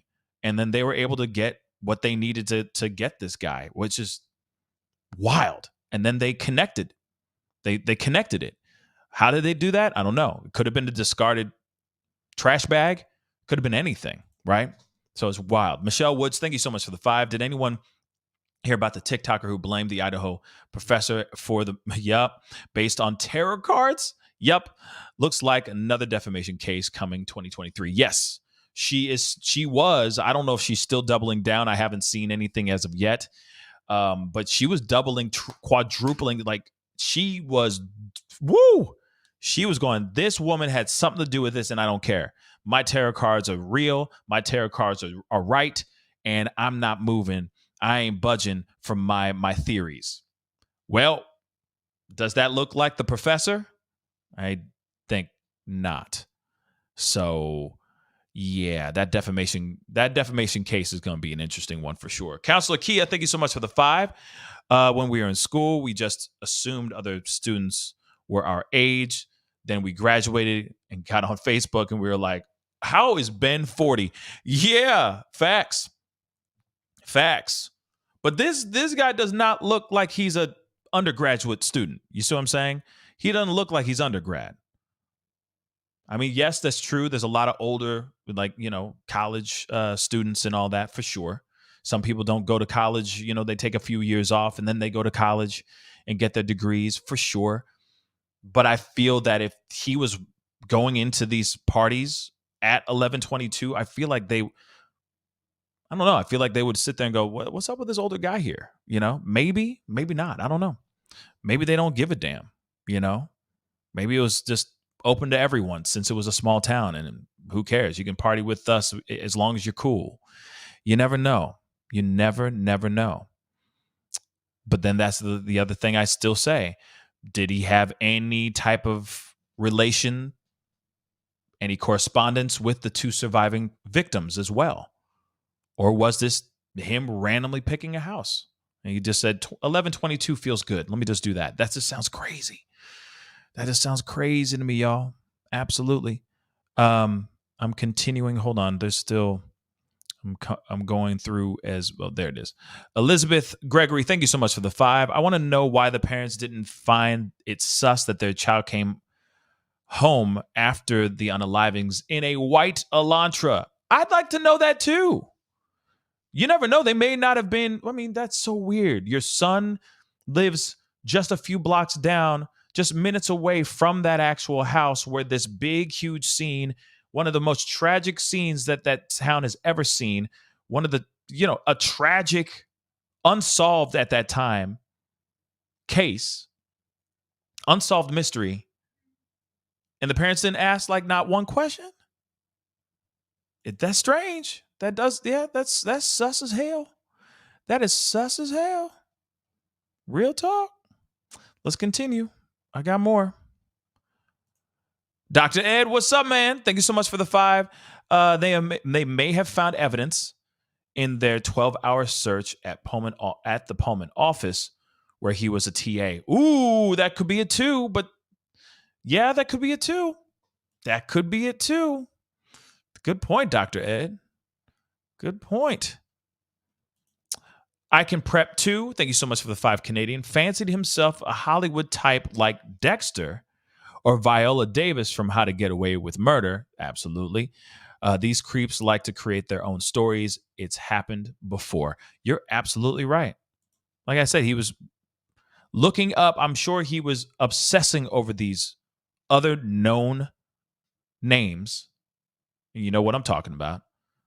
And probably just obsessed over their crimes, obsessed over their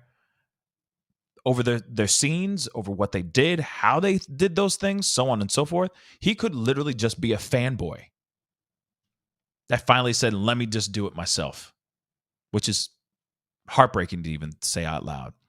Chrissy Lee, thank you so much for the 5.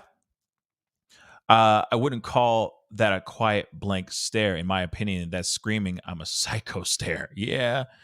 To me, look at that photo. Look at it for yourself right now. To me, this screams ego. This screams arrogance. This screams, you guys are lucky you caught me kind of thing with his broken ass nose. Continuing. Hold on, guys. Andrea Shilkoff, thank you so much for the 5. New to the chat, have subscribed to the channel for a while. Thanks for the news, Pascal. Thank you so much. I really do appreciate it. Thank you so much for the super chat.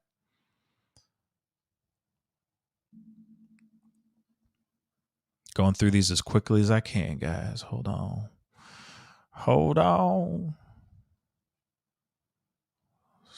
Scrolling through. Come on. I thought there was one here. There it is. Autumn Jones, thank you so much for becoming a member. I really do appreciate it. Welcome to the family. Welcome to the family membership. And of course, you could do just like Autumn Jones. You can become a member of the family. Simply hit that join button down below. That would be greatly appreciated. It'd be great to have you a part of the Pascal Show membership family. Okay.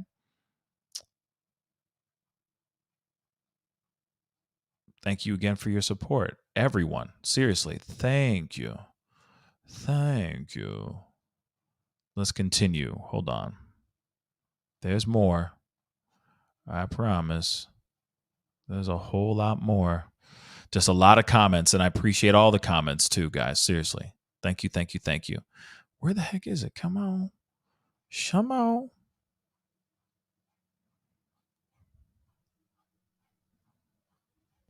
Yeah, I see a lot of the comments from you guys saying like he's evil, he's a demon. Yeah, I mean, allegedly he's a demon. Because of course we got to still say that innocent until proven guilty, but DNA was in the room, DNA was in the crime scene, I'm sorry, all that. I mean, it's interesting.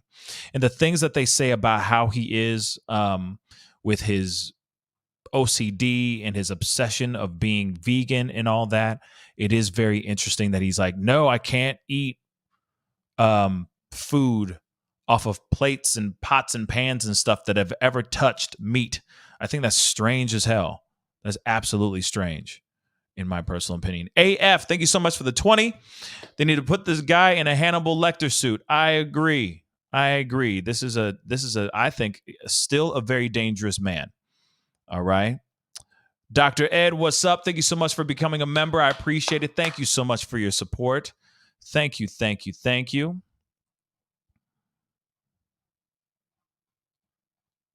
Really do appreciate it. Don't forget to hit that like button down below, guys. Follow, go and download Swagit app. If you want to win 100 smackers, be sure to go and do that. It's linked at the top of the chat. Don't forget to do that. Download the Swagit app and follow me and all the other rules. All right? And you get entered in to possibly win 100 smackers, y'all. Yes, baby. Let's see. Trying to get through the chat. Super chats. There we go. I can prep 2. Thank you so much for the 5 Canadian. Can anyone really know? Can anyone really know anyone? Everyone has demons and or traumas that keep hidden inside. Absolutely. We don't know what his upbringing is like. That's the one thing that I want to know too. What was his upbringing like? He could have had a history of anything. It still does not justify what he's done or what he's allegedly being pinned to, right? Still doesn't justify that, but it does make you wonder if there's a history of this type of sinister mentality throughout his entire family, or if he just happens to be a bad apple. Strange. Infamous Truth Teller, thank you so much for the 5. People that do these heinous things are usually highly intelligent statistics shape,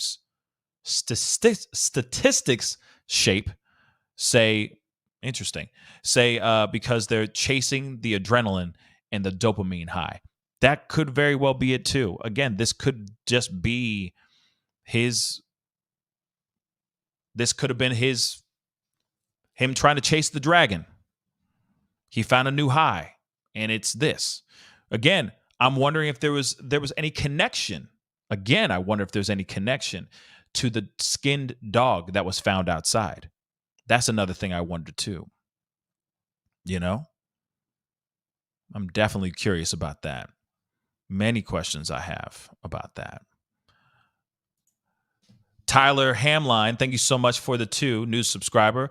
Really hoping BK gets talkative. I hope he starts to squawk too, man. I really hope he starts to squawk too. Soft, thank you so much for the 5 Canadian super sticker. I really do appreciate it. Thank you so much. We're nearing the end of these. Hold on. Victoria, thank you so much for the £5. I studied and worked within the field of psychology since 2006.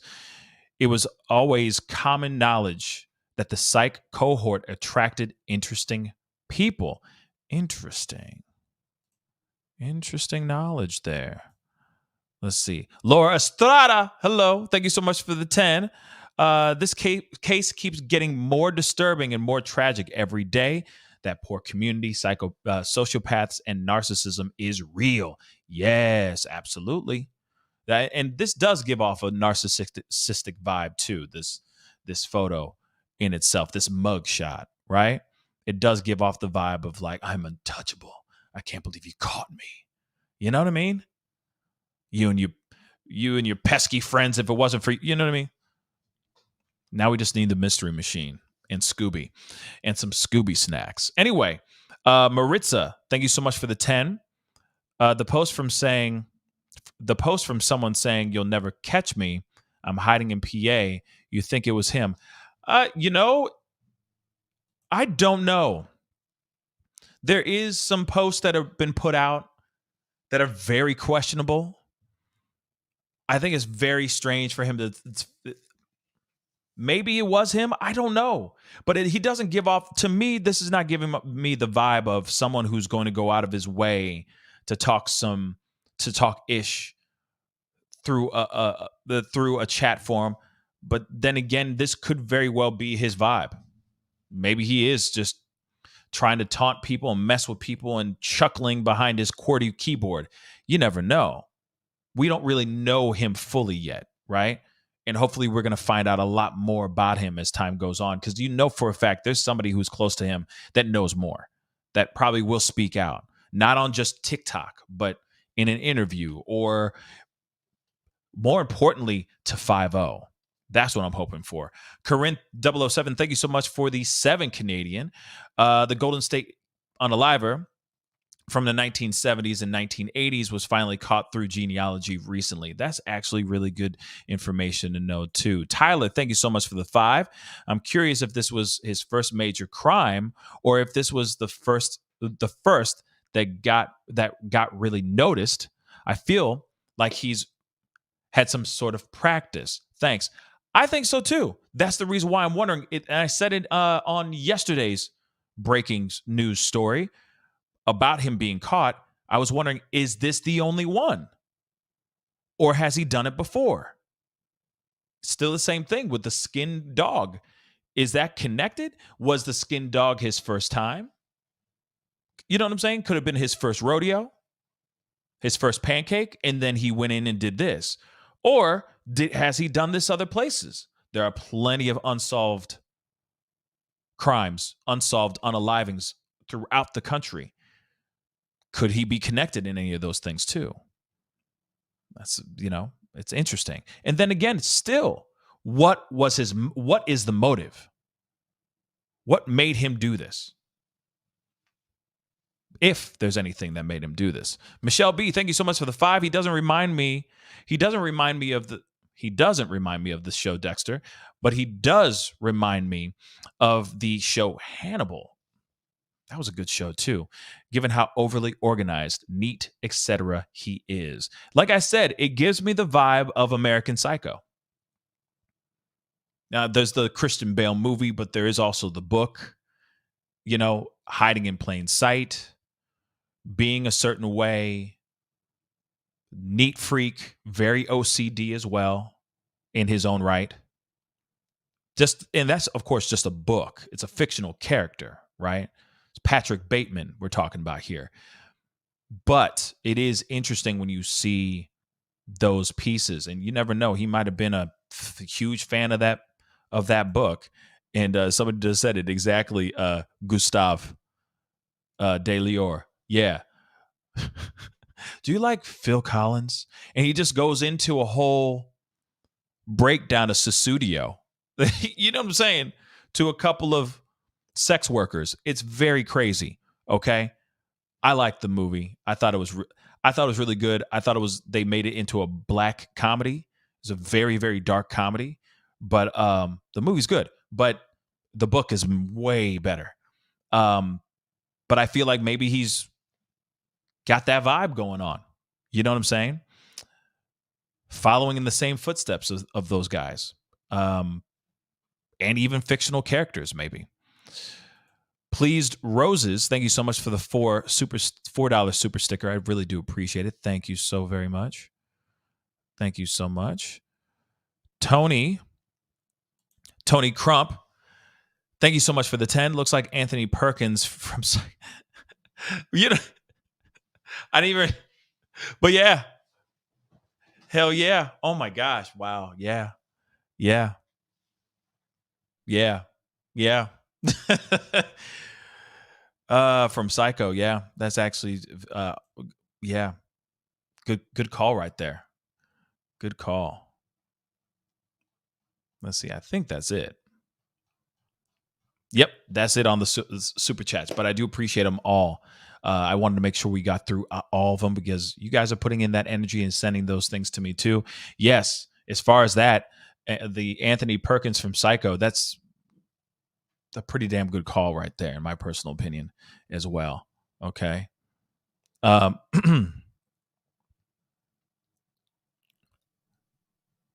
interesting, right?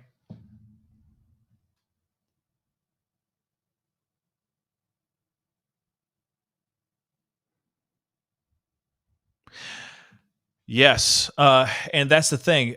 He hasn't been convicted of these crimes yet, and that's what I said in the very beginning of the show. It is very true. He still needs to go there. He still needs to go there and appear in front of a judge so that he gets slapped in the face with those charges. So hopefully after January 3rd, they're going to pick up and they're going to drag his ass out there to Idaho so that he can face the music. And hopefully they get some more information. I'm sure during this entire time, he's in a very cold room, sitting on a very uncomfortable, hard chair, chained to the table, and they're interrogating him until to the point of nauseum. I'm sure. I am sure of it. Okay? They ain't playing. Tan, thank you so much for the 10 pounds. Hey, Pascal, maybe his addiction was him trying to drown out his compulsions. And his studies could have been could have been him trying to understand his inner demons. Interesting. Not trying to excuse his actions, just saying. No, that's a very good question, though, too. That could have been his way of trying to dull out. He was trying to self-medicate because he didn't know what to do. Maybe he did have these tendencies way long time ago, and he just didn't understand it. And those urges and those feelings that he had, he was probably felt so disgusting, maybe, about what he has done or those thoughts that he had. Therefore, he starts to self-medicate. That could be it too. He could be self-medicating. Or at least he did in the beginning. I don't know what he did afterwards. We don't know if he's still using. He just might be more a high-functioning addict. That could be it too. But I'm sure we're going to find out more information here soon. But that's a good point. That is a very, very good point. But again, it's all speculation because we don't know anything until we hear something, right? I just think, and it could be that, but I don't know if it's that complex. It could be that complex. It could be just very simple of him going, I just really wanted to know what it felt like to do X, Y, and Z because of his studies, because of what he's been doing, because of him becoming a doctorate in the field of criminology and criminal justice. Man, the possibilities are endless with this mother lover. Okay? Endless.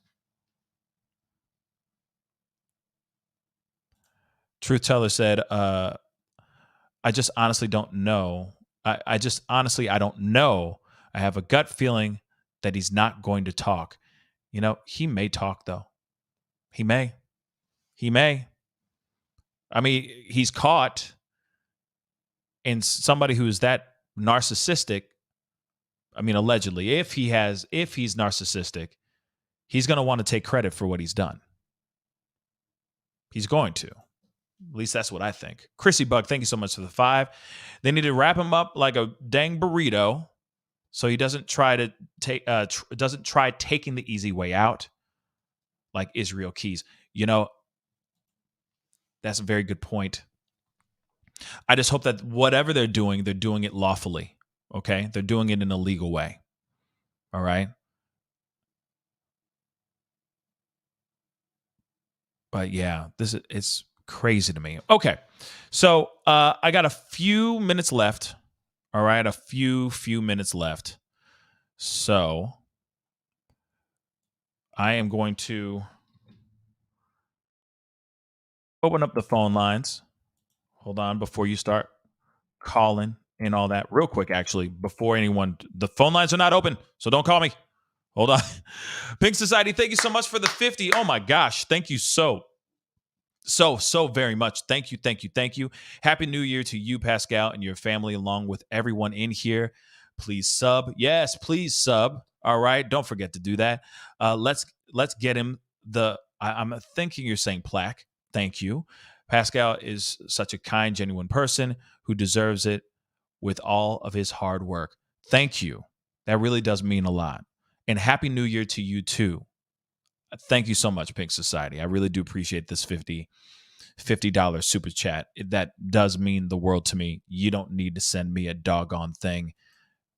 But the comment alone really warms my heart. Thank you. That would have been enough.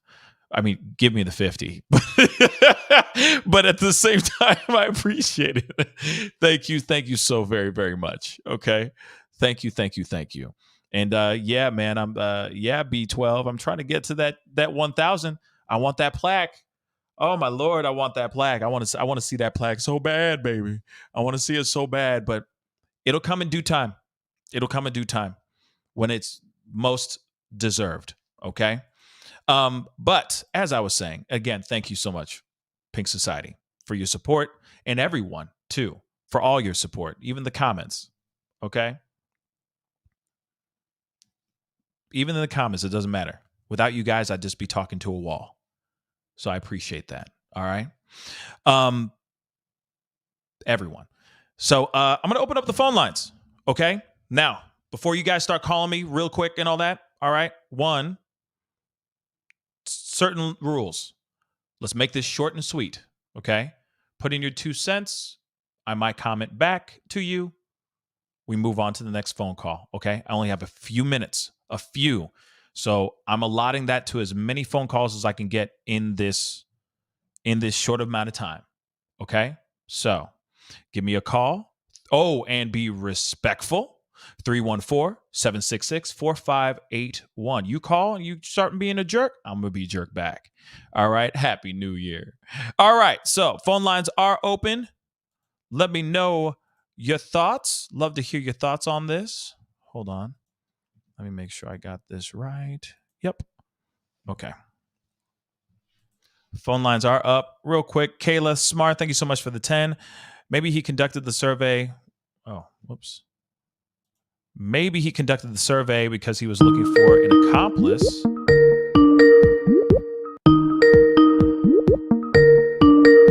Sorry, accomplice with similar psychological traits to his own. You never know. That's a good point there. That's a good point. Hey, whoever just tried calling, call again. Okay. If you pop up soon before anything else, I'll pick yours first. Okay. Because I don't know how we just lost you.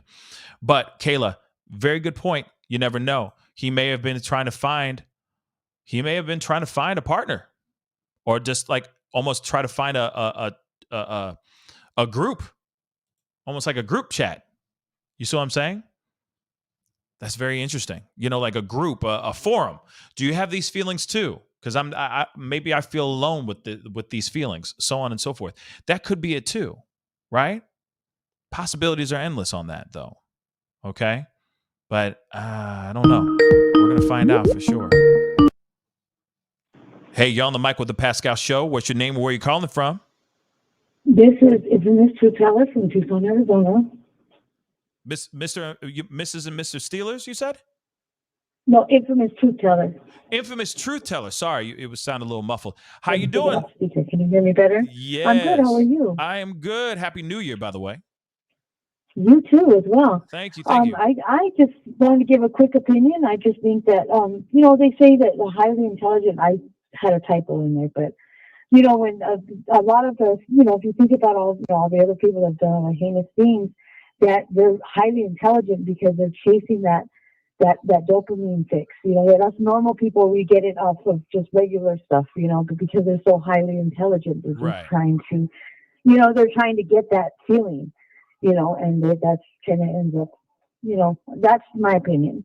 And then I just think that, I don't know if he'll talk. I think he might think he's that narcissistic that he'll get away with it. That he's that smart, Yeah, that's all I wanted to say. Oh, thank you. Real quick before you hang up, the possibility. I wonder, because some people are saying in here too. Somebody said.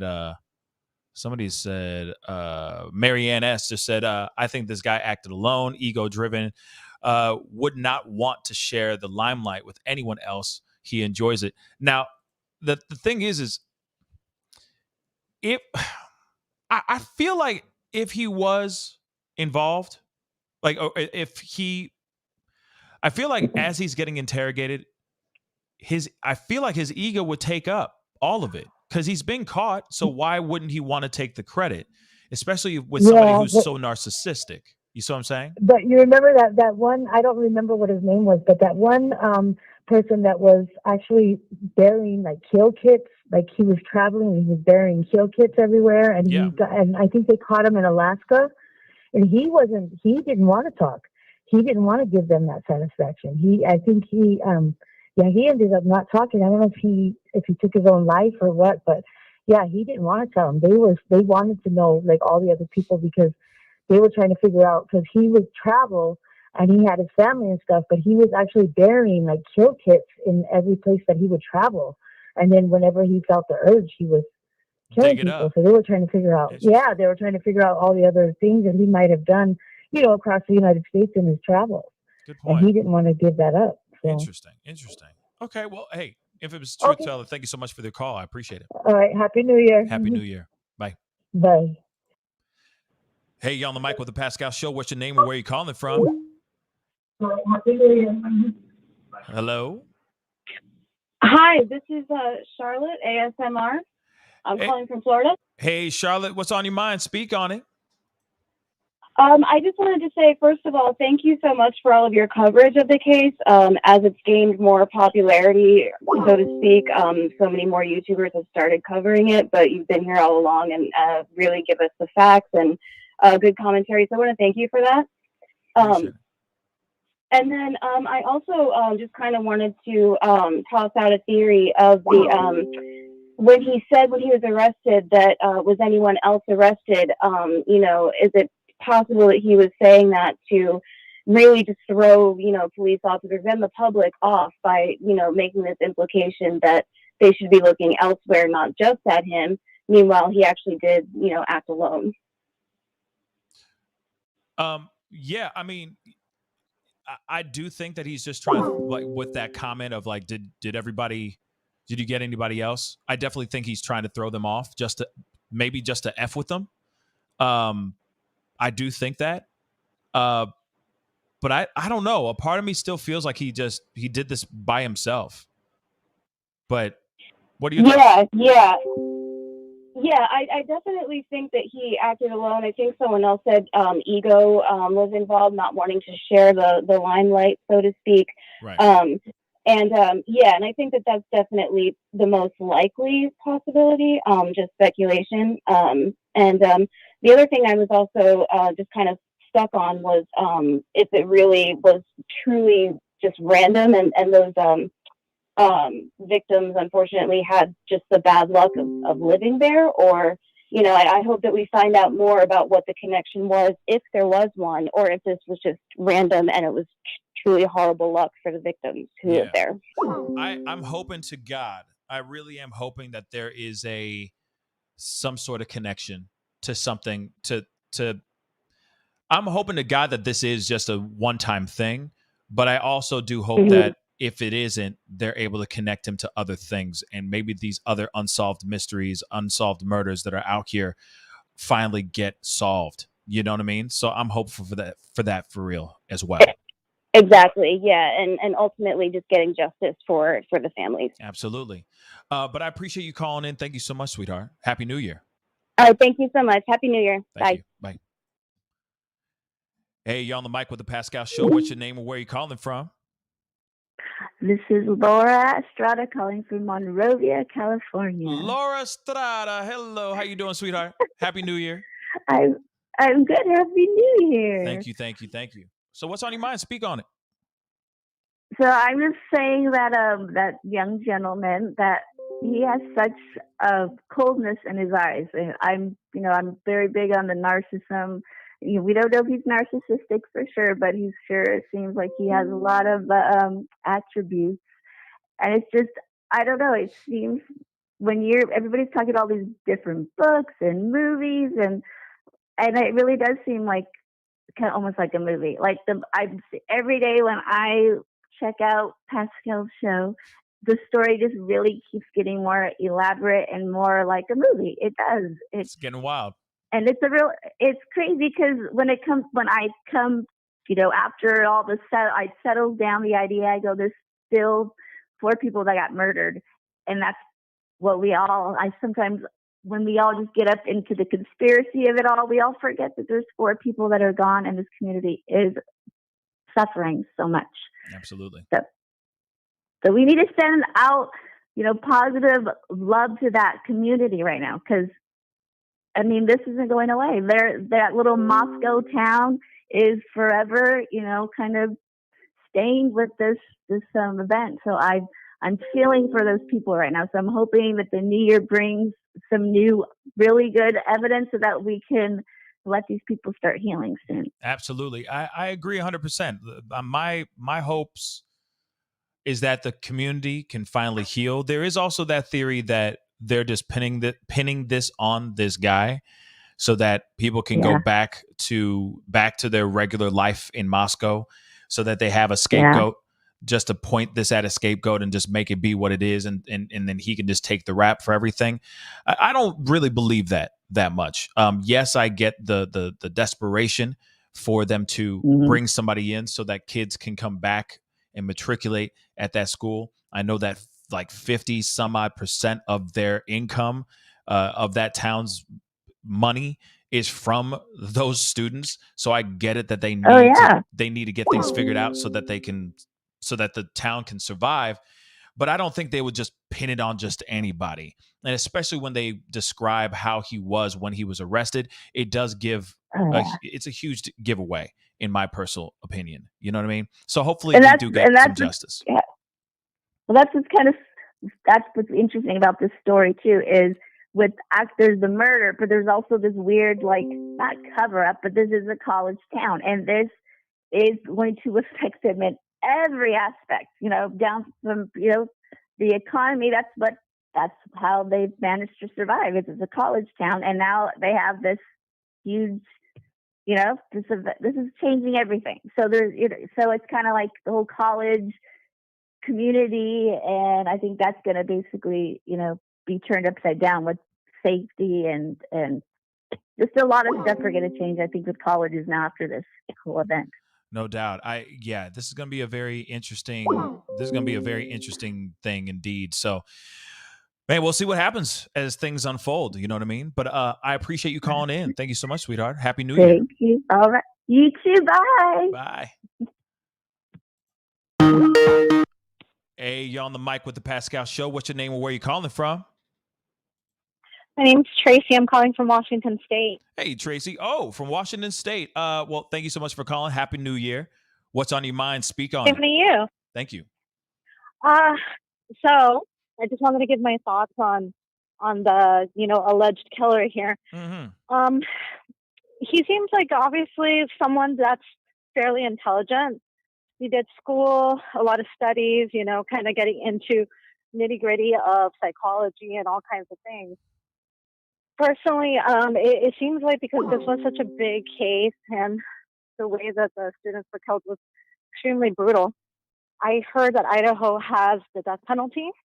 Yes, they do. So I'm really leaning towards they're going to have a trial, because I think it's going to be a situation where, the public's going to ask for the death penalty. Personally, myself, I believe in the death penalty.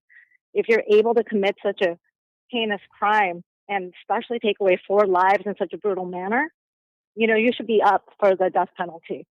There's no reason for the state of Idaho to be paying for someone to continue to breathe when they went ahead and took someone else's life away.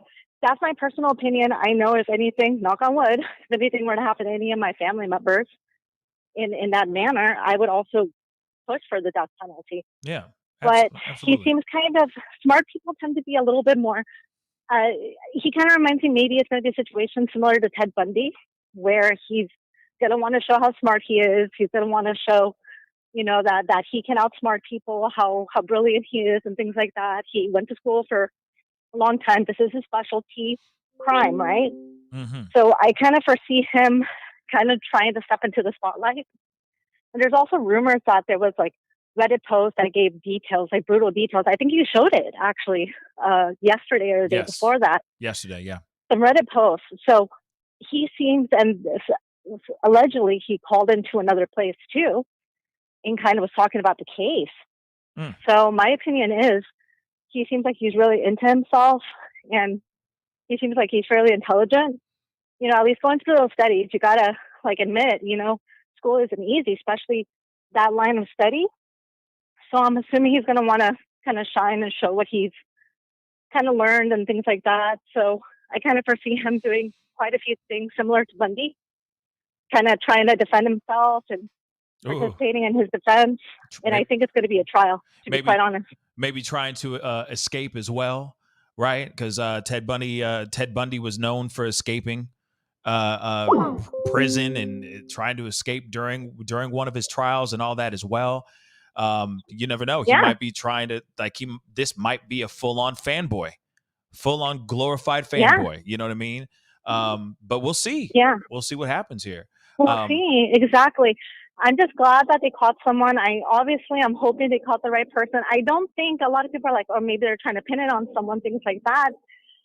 This is such a big case. I honestly don't feel that's the situation. I think they sincerely wanted to catch the person responsible for it. These were 4 young people, you know? Right. No one deserves to die in that manner, you know, and it's just such a painful thing to watch, especially for the families. They deserve justice. Mm-hmm. And I don't think it's such a conspiracy that they're going to try to just nail it on anyone. I think they have enough, you know, probable cause to arrest them. And I can't wait to see the affidavit when it comes out. I'm sure maybe you're going to try to get your hands on it. Obviously, they're going to redact a lot of portions of it, but it's going to be interesting to see it and interesting to finally find out what if they're going to go for the death penalty. I honestly think they are. What are your thoughts on that?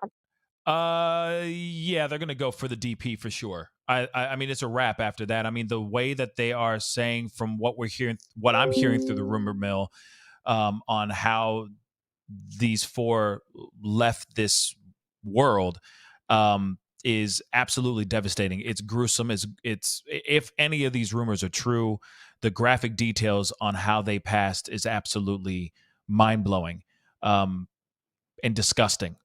And so I would not be surprised in any way, shape, or form if they start to exact and try to push for the death penalty for sure. I wouldn't be surprised. I'm sure there's going to be people out there. I'm sure there's going to be a lot of people out there protesting against that, because there are a lot of people that are against it, like no matter what, how heinous the crime is. But I know that it will be something that they're going to push for sure. There's no way this guy's going to stay on this planet. Justice for the families. Yes. Can you imagine being a family member, having to sit through a trial, having to hear gruesome details of what happened to your loved one, your child? Like, I'm a mother. I don't know if you're a parent. My oldest son actually resembles Ethan quite a bit. I kid you not. And every time I see pictures of Ethan, I literally want to cry, because he reminds me of my son who's 21. They're like both tall. They have like the bushy hair. And I'm so thankful that my son's okay. But hearing the parents talk, like I get it. You know, like, you gave birth to these children, you raised them, and you wish the best for them. And then to see such a horrible finale for their life. Yeah, I hope they get justice. And I honestly hope they get victim advocates that are going to walk them through. I'm hoping some of them don't stay. If there is a trial, which we seem like to think that there will be, I'm hoping that they don't sit around and kind of listen to the details. I wouldn't want to be in that courtroom listening to details, to be honest. Agreed. So I just wish them all the best. Yeah, I do. And I love your show, by the way. You do a great job. Thank you. You know, you interact really well and express your thoughts very well as well. So just thank you for all you do. Happy holidays to you and all the listeners. And I wish everyone the best, and let's wish the best for this trial too. Yes. Thank you so much. And Happy New Year to you as well. Thank you so much for the comments. The compliments. I really do appreciate it. Like I said, I can't do this stuff without you guys, and it's the energy that you guys give me. So I just give it back. So I appreciate you saying that. Thank you so much. Happy New Year. All right. Well, same thing. You keep doing what you're doing. Bye-bye. Thank you. Bye. All right, guys. That is the Speak On It segment for today. I do appreciate everybody for calling in and all that, being a part of the conversation. It is over. So whoever's calling, it is over, guys. I'm sorry, but that is a wrap for now. But I do appreciate everybody coming in and putting in your 2 cents. Oh, let me take this down too let me take that down. Okay. But I do appreciate the phone calls and the conversations and the support. Okay. The overwhelming support over this past year. Okay. It has been an amazing, mind-blowing roller coaster of a ride of a year. And it's only going to get better. We're only going to be moving up from here. It has been a wild ride. And I do have to say that I know that we are talking about this, right? We are talking about the new information revolving around the Idaho 4, but I think this is fantastic news, right? We're ending the year on a high note of new possibilities, right? Of new possibilities. The phone lines are over, guys. Phone lines are over. I want to make sure that's abundantly clear. Quit calling. Por favor. That'd be really appreciated. No more calls. All right. Phone calls done. All right. So, as I was saying, this is a really great way to end the year. Especially, we were all really hoping for new information. We were hoping for new news and all that. Mimi, thank you so much. And Happy New Year to you as well. But I have to say this, without you guys coming in and being a part of the conversation and being a part of the laughter, the crying, the anger, the salaciousness, the questions, there would be no show. There would be nothing. Okay. This has been one hell of a year. And I really, really can't wait to share many more years with you guys, many more new years with you guys to come. Again, without you guys here, without you guys blessing me with your time, which it is a blessing, I'd just be talking to a wall. Okay? So I'm really happy that you guys are here because you're proving to me that I'm not crazy because, talking to a wall is pretty crazy. I'm going to be real. It is kind of crazy. Okay. So I appreciate you guys being here, supporting, calling in, commenting, liking, following me when I say, hey, go and download an app, right? Or going and buying my merch, my clothing from Beautiful Beef Collections or PascalMerch.com. I mean, without you guys and without your support, I would not be pushing every day, waking up every day, excited to give you guys the news, excited to have these conversations with my family. You guys mean the world to me. So I just wanted to say that. Okay. Happy New Year to every single last one of y'all. And I know that some of you guys might be a little sad about this past year. But hey, it was just a year. We got many more to come. And just because this past year was tough doesn't mean that this new year isn't going to be filled with nothing but success, happiness, light, and love. And that's the thing that I wish for every single last one of y'all. Nothing but happiness, prosperity in this new year. And for those of y'all who are right in the situation, maybe you feel like you're in the middle of the dark tunnel, just wait till tomorrow. It's another opportunity to turn it all the way around. Just wanted you guys to know that. Hold tight. And be around people that you love. And that's what I hope you guys have for this new year. We all deserve happiness. We all deserve good things. Okay? So let's make 2023 dope as hell. This was a crazy year, but let's make it even better this year. All right? You guys really do mean the world to me. Seriously. Seriously. Again, Tyler, thank you so much for the 2. Thank you, Pascal, as always. No, thank you. Again, this is the thank you to you guys. Without y'all, I wouldn't have nothing. All right? So I appreciate you. Sinan, thank you so much for the 2023. Hey, I see what you did there. Thank you so much. All right? Again, be around the people that you love. If this is a new year, let me say this too. And I know you guys might be like, oh, here he goes getting on the soapbox. But let me just say this though too. Okay, this is really important. I want this year to be wonderful for you. And if that means you're putting down that drink, putting down that cigarette, putting down that donut, whatever it may be, do it. But do it passionately. Do it with laser-like focus this year. For this year, I want you guys to achieve everything that you ever thought you can achieve and more. Cut out all the BS. Cut out all that white noise that just is encompassing your every daily thought. Push all that crap out the way and focus. Focus on those goals that you want to achieve this year, because we all sit here and say, oh, this year I'm going to do this. This year I'm going to do that. And we keep trying and we fail every time. Why? Because we lose focus. We lose the drive. Keep reminding yourself why you get up every single day. If it's for your kids, if it's for your loved one, shoot, if it's just because you love getting that air in your lungs, use that. Focus on your goals this year, this new year, and kick it in the ass. Prove every single person out here that says that you can't do it, that you can.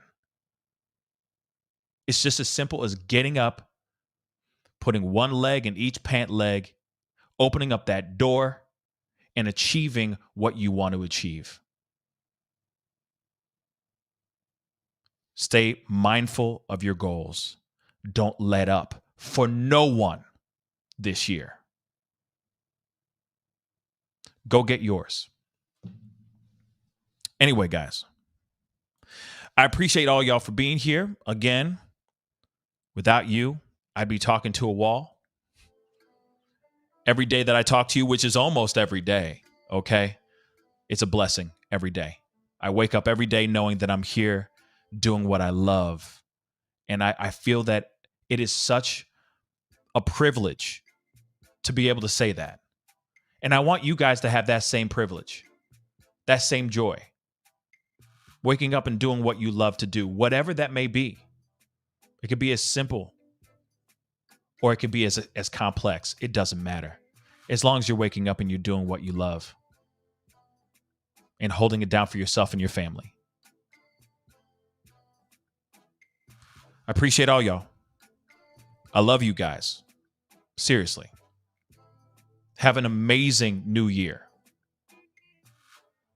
However you celebrate it this year. Anyway, guys, I appreciate all y'all. One more time, do not forget to go and download Swagit app. It's an opportunity for you to win $100 in this new year. So some new monies in your pocket for the new year. Download Swagit app right now. Link is in the description box and it's pinned to the top of the chat, and it will be pinned at the top of the comment section once this show is over. But download Swagit app. Follow me on The Pascal Show. Comment on a couple of my videos. Like some of my videos. You are entered in instantly for a chance to win some new money in the new year. So go and do that. All right. I'd really, really appreciate it. Again, guys, happiest of New Year's to every single last one of y'all. Make it a blessed one. Make it a positive one. Keep striving for greatness, because we all deserve greatness in our lives. We all do. And if you already have greatness in your life, shower that same energy to somebody who deserves it. Someone who needs to know that they deserve great things too. That's what I'm asking for every single last one of y'all. If you see somebody that's feeling some type of way, show them that their thoughts are wrong. Just do that. If you're already feeling good, give that goodness, feel good energy to somebody else. Plant that seed in their brain. Tell them and make them believe that they can do anything for 2023. I love you guys. Hit that like button down below if you don't mind. And if you haven't done it yet, hit that subscribe button. Have a wonderful, amazing, and safe new year. And I'll see you guys in the new year. I'll see you guys in 2023. It's time to get going. Be good to yourselves. Be good to one another. Happiest of New Year's to you guys. And I'll see you guys in 2023. We got through this one. Let's go through the next one. What does it have in store for us? We will find out soon enough. Ain't that some wild ass ish? Woo! Anyway, I'll see you guys soon. This is The Pascal Show. Bye.